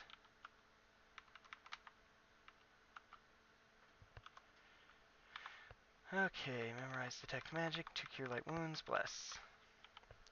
Memorize, Fireball, Stinking Cloud, Magic Missile. Actually, no, I'll go ahead and keep it. The Fireball will do more than I need. Okay, now I need to go to the temple and tell them that I'm ready to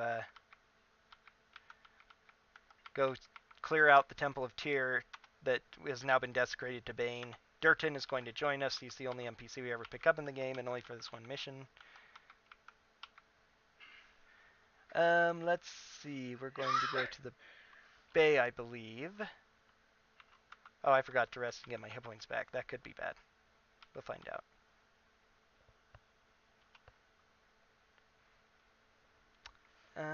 Let's see. South, which actually is north. Pop in here, do a quick fight against some orcs. These are really easy orcs.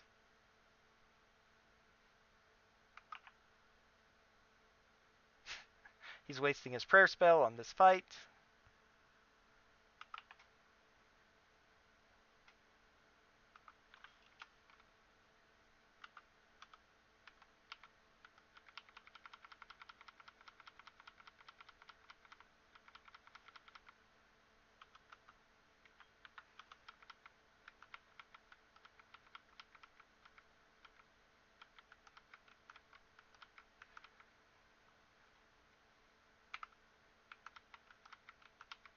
I surprised them, that's convenient.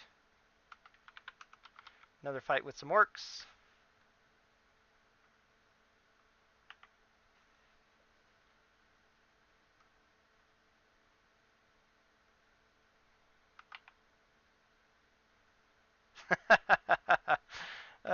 Okay, well, this fight's won. In the first couple of games of the Gold Box, any companions you pick up are actually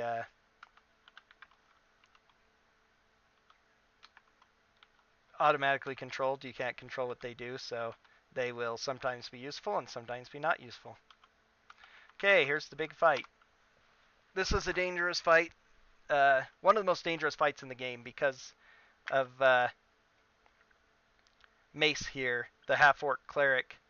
He can cast Hold Purse on my guys, which means they'll be one shot, which makes this fight very, very tough and not worth continuing. It's easier to save and reload. It is actually legitimately, at least with the strategies. Nope, I got Fireball. I got Fireball before coming here, specifically for this fight. That was one of the things I decided was totally necessary, was getting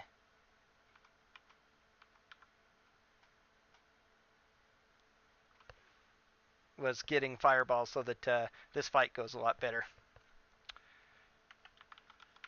We're going to kill him off and not give him a chance to recover, and now the fight's pretty much easy. Now, hopefully, it'll go to my cleric next so I can get off a Fireball, and hopefully they won't shoot me while I'm casting Fireball, or I'll lose a lot of time.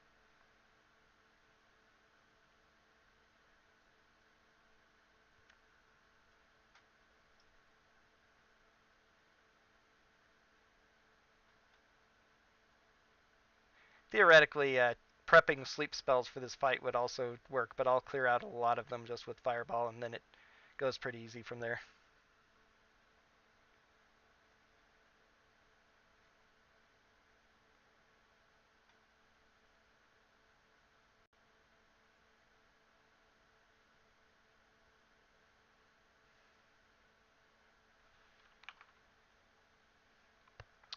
Okay, cast, Fireball.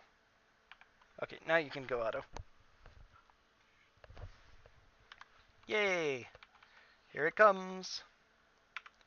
That's right in the middle.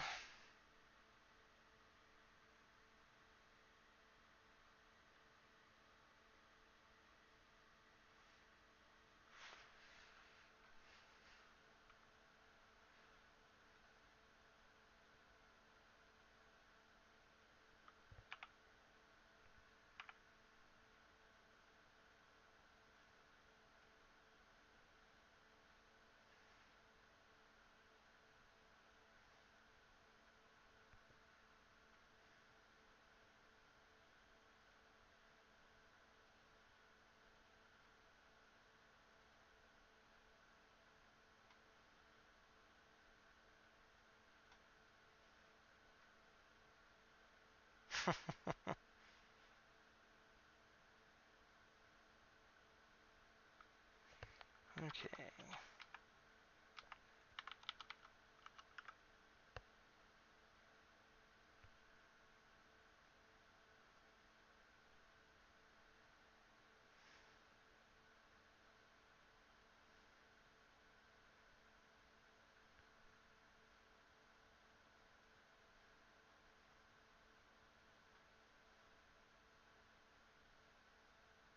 For the 3 fights I get him, Durton is actually one of the more useful NPCs you ever pick up in Gold Box.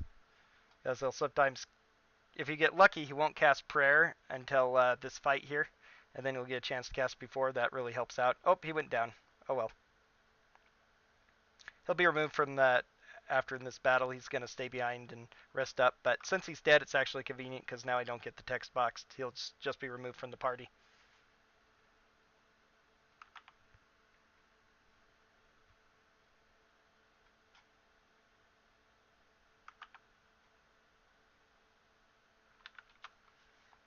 Okay, let's see. Checked. There's one magic mace here, which I believe is like a +2 mace. It might just be +1. I can remember. I think it's actually just +1. I always just think it should be. Okay, Durton's been removed from the party. Now we're looking for treasure. Uh-huh. There are 3 pieces of treasure here. Clerical and magic user scrolls. I'll take the magic user scrolls. Oh, I need to identify those and possibly scribe them.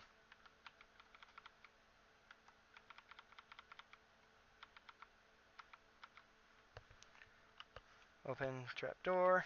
The other way to fight him is actually to search around and oh jeez. That's right. All of these I think are just +1 weapons. I'm not even going to sell them if they turn out to be just +1s. Okay, where's the last trapdoor?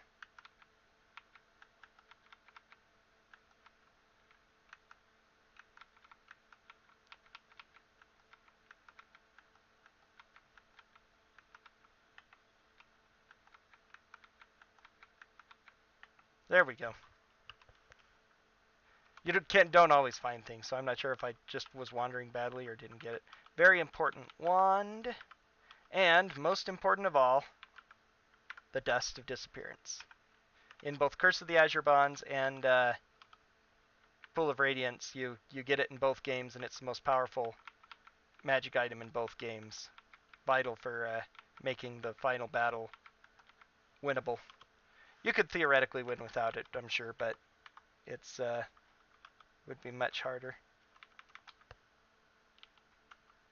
Haha, she was down 1 more hit point. Hilarious.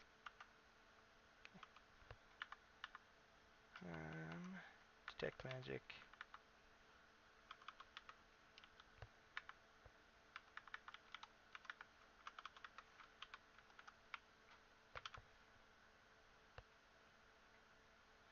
And now clearing out the temple, this area should be safe, and the other next area too. Oh, he's still got more hit points, huh? There we go.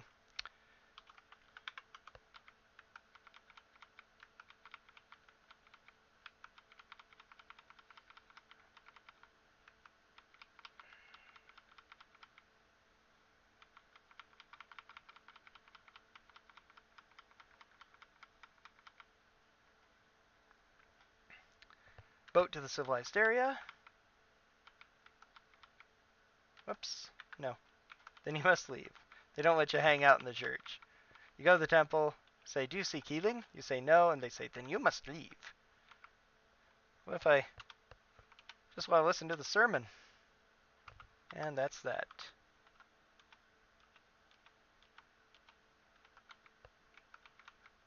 They want me to do a whole bunch more stuff, but I really don't care. Actually, all I need to do now is get rid of some of my money. Check out these items, see if they're any good. If not, get rid of them.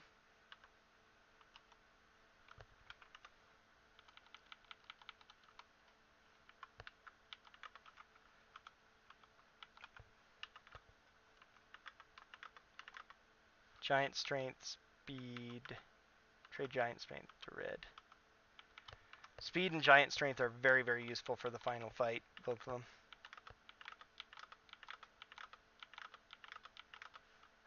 Yep.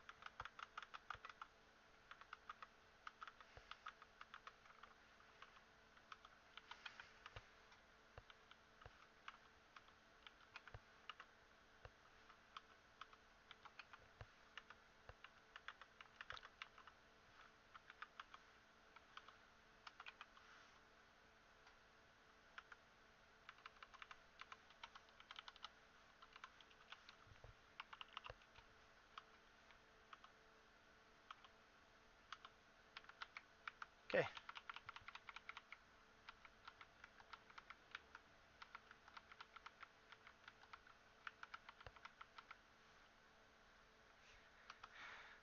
Okay, what do my scrolls have? Fireball, Stinking Cloud, Detect Magic. Well, I have 2 on there. That's kind of useful. Ooh, a sleep one. That actually isn't bad.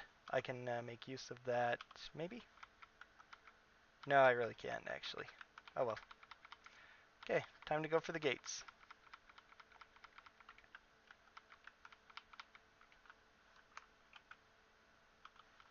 Yep.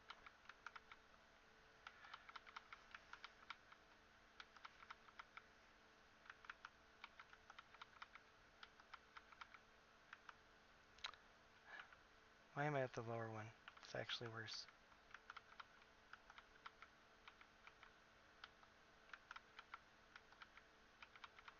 Okay.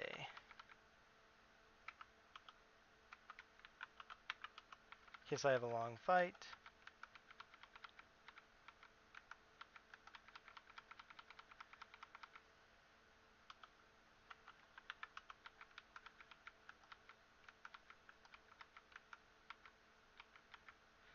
Alright, now, there are some carts here driving north in a shop. They sell us their wagon for 250 gold. So now we can use that to sneak past the guards. I save all the time for safety.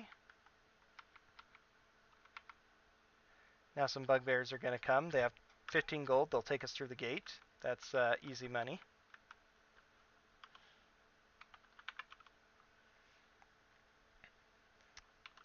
Cast Bless.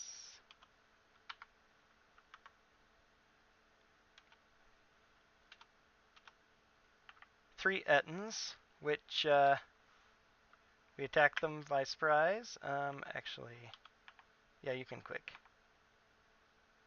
Cast Stinking Cloud.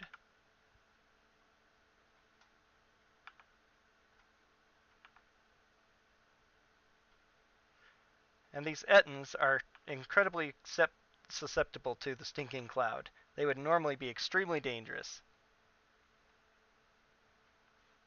Voila.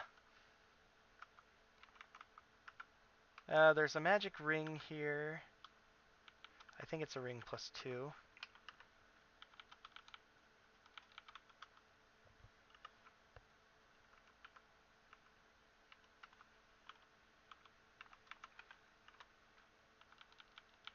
which means it gives +1 armor class for those with non-magical armor. Now when you attack them, the alarm starts ringing, but it goes away after a little while, so when I rest, the other guards will forget entirely that there was an alarm and be hiding up in their tower.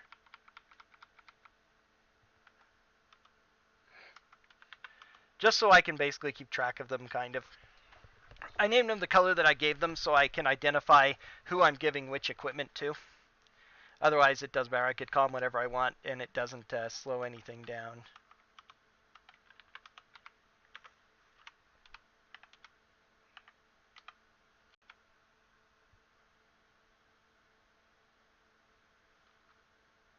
Whoops, why is she quicked?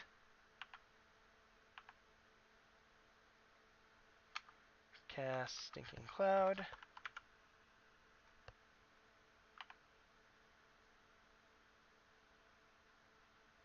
These guys actually did damage to me. Whoops, I quicked her again. Goodness, he's taking a lot of damage. Gonna have to rest a few days. Whoop, there we go.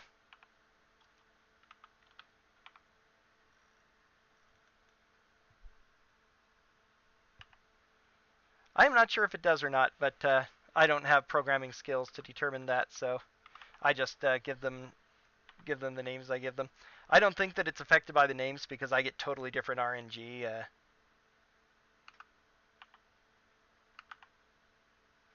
Oh, jeez, they ran away. Okay, view. He's just unconscious, which is good. Take.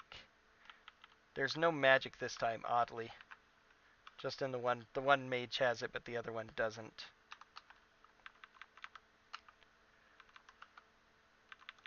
Luckily, him going down means nothing in this fight because I'm not really at a point where I can level up anyway. I forgot to bless my other things.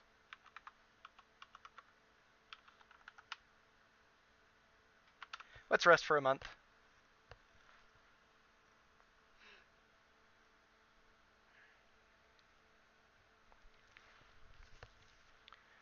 Now the question is if I think it's worth it to go back to get 5th level and pick up a prayer spell. I usually do that, but I can probably get by without it, actually.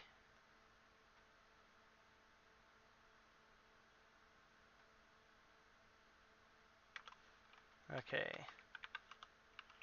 I'm gonna go and view him. 12,000 experience. He's already a level 4 fighter. That won't be enough to get to level 5. Okay, now the bugbears are gonna be here. I try to advance on them, they won't.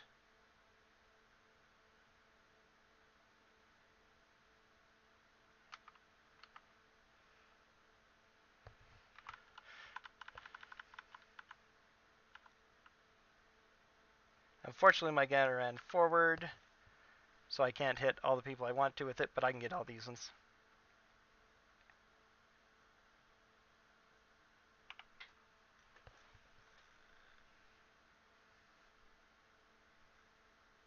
And they're already surrendering.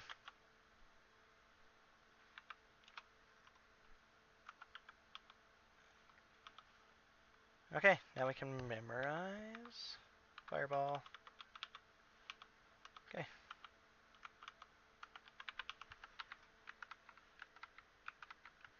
Alright, time to go ahead and try out, what the? There's not supposed to be anybody here anymore. Maybe I have to go actually turn in. That would be a reason to turn in. Oh well.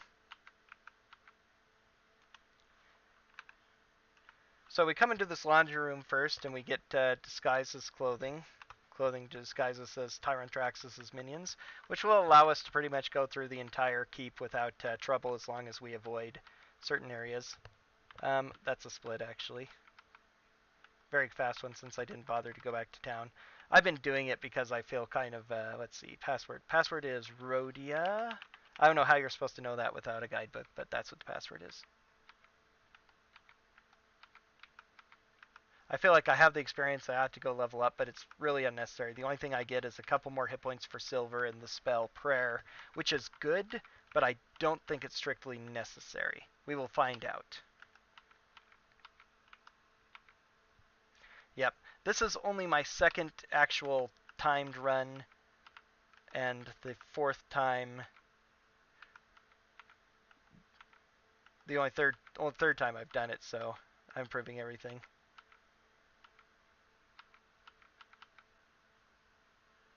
Okay. This hedge maze is actually the only thing I need my clue book for anymore, because it's always hard to figure out. No. Secret doors to my left. Go up these stairs. I have low hit points, so hopefully I don't get attacked much. Okay. Camp. Say B, no. Okay, time to do it.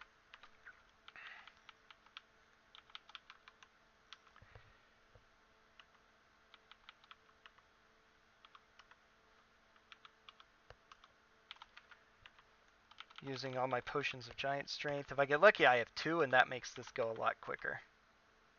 But I think that 1 was all I got this time. That's really it, huh? I'm going to start using these spells. Stinking Cloud, Sleep, Detect Magic. Okay.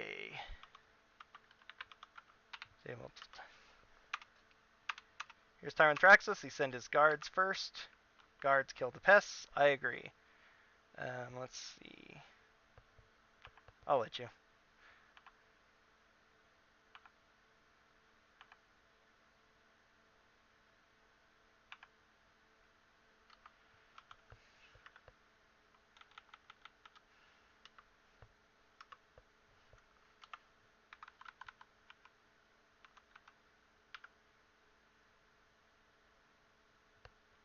Because they can't see me, Dusted Disappearance gives you super duper invisibility, what later editions would call improved invisibility.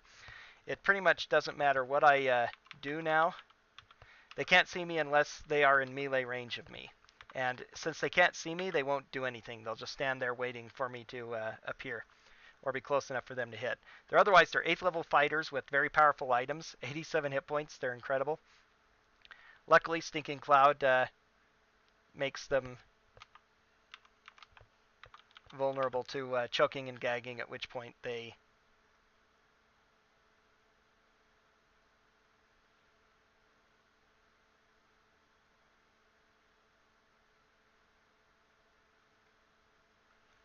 okay, cast.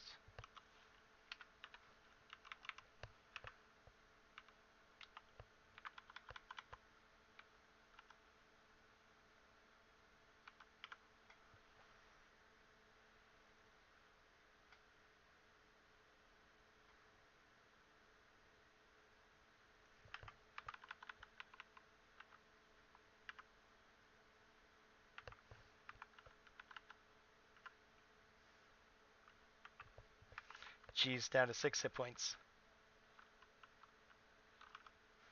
Okay, I'm not going to risk you dying in this battle.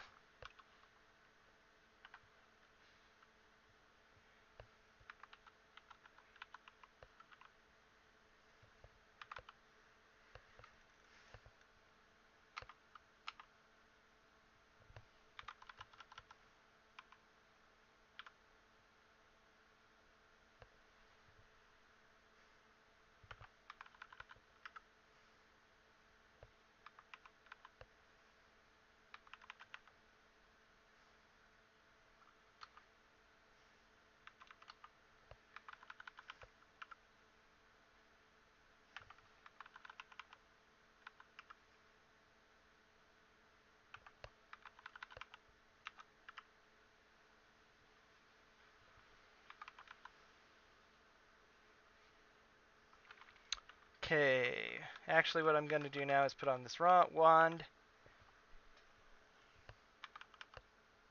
Huh, that's funny. Usually with the wand equipped, she likes to use it for magic missiles.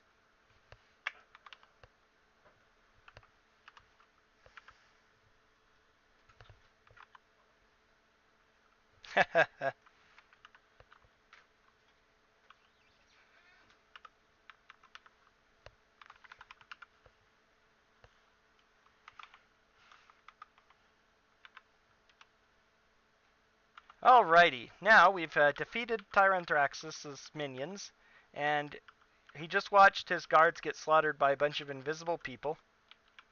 And now he's watching invisible people loot his guards. So we're sitting there looting his guards in front of him, and furthermore, we are going to equip their plate mail, two-handed swords, and rings. Because why not? These are +3 rings, +2 plate mail and swords. Can't give that.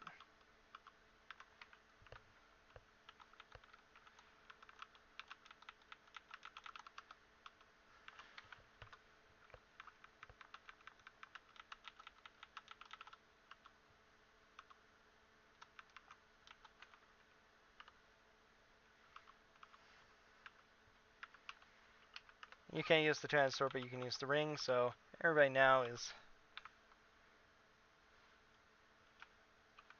Will you join me? No, we're all attacking. Each person has to say individually that they will attack. Okay, cast.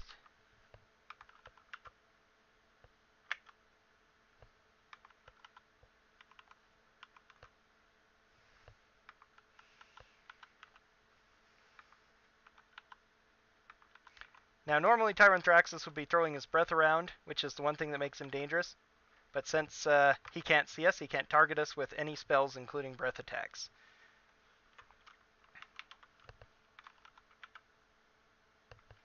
He has very high magic resistance, so hard to him with spells, but occasionally I can do a bit with the wand and magic missile. Yeah, this would be much harder without the Dust of Disappearance. I'd probably have to get many more levels. And some actual decent equipment. But the only good equipment that I need in the game comes from these fighters, and that's it. Not time yet, though. I got more experience for killing his guards than him as well. Mortally wounded, the dragon roars. The spirit of Tyranthraxus flares up from the dragon's body. I can't advance this at all. It goes at its own speed. So I might as well read it. Fools, you have but slain the body I possessed. I cannot be defeated. With the power of the Pool of Radiance which I moved here to my lair, I will still rule by possessing one of you!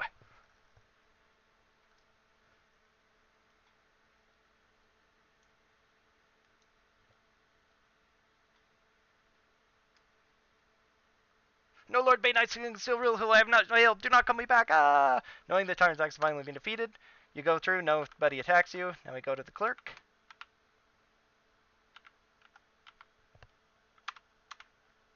And that's it. Oh, wait, not yet. Now, that's it. And now you can run around and do other things if you like, but yeah. That's Pool of Radiance. 2 hours, 5 minutes, 57 seconds. The biggest thing is actually on the slums. It took me 12 less minutes to beat the slums this time than before. I'm actually surprised I saved other time. I saved a lot on the Temple Vallejo, but a lot of those big fights are where the tide really happens. Sokal Keep. I'm surprised I saved so much time on the plaza. No, not a problem. I'm glad I had somebody on hand to chat and actually watch me do it too. Speedrun.com is not yet. I put in an application for this. It hasn't done it yet, but when it does, I have a nice 2-hour run here. I'm very pleased that I've got the run down to this time period. There's a lot of the game that I'm skipping, but it's I feel good that I was able to route it out and finish this in such a short period of time. As I say, the slums takes nearly an hour to take out the slums, which is just the first area of the game. But it's very important because it gives you... I don't think you can get to Sokal Keep without it, and without getting to Sokal Keep, you can't really do a lot of the other things you need to do. And also, it's just convenient to have it open as a place to rest. But the hardest thing to figure out was how to get to level 5 before the Temple of Bane, because I really needed a level 5 hero to clear out all those monsters so that I could then take him out. I actually was hoping to get him in the fireball as well, but he's conveniently placed, and his spell will go off before yours, so I just figured out other ways to get him.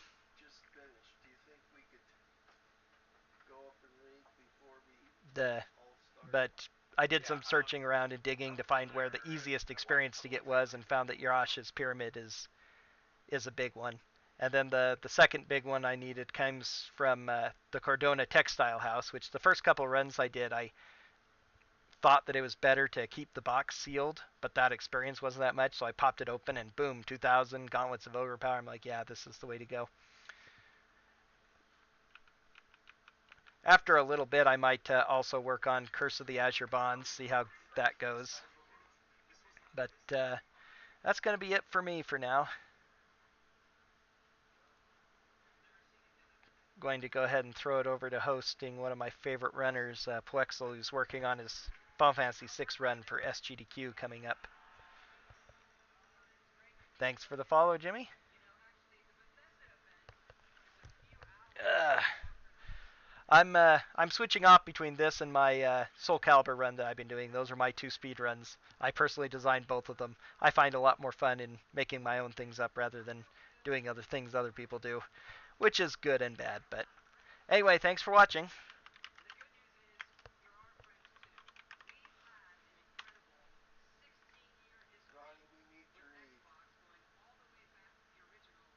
Yep, I know. I just unhosted, so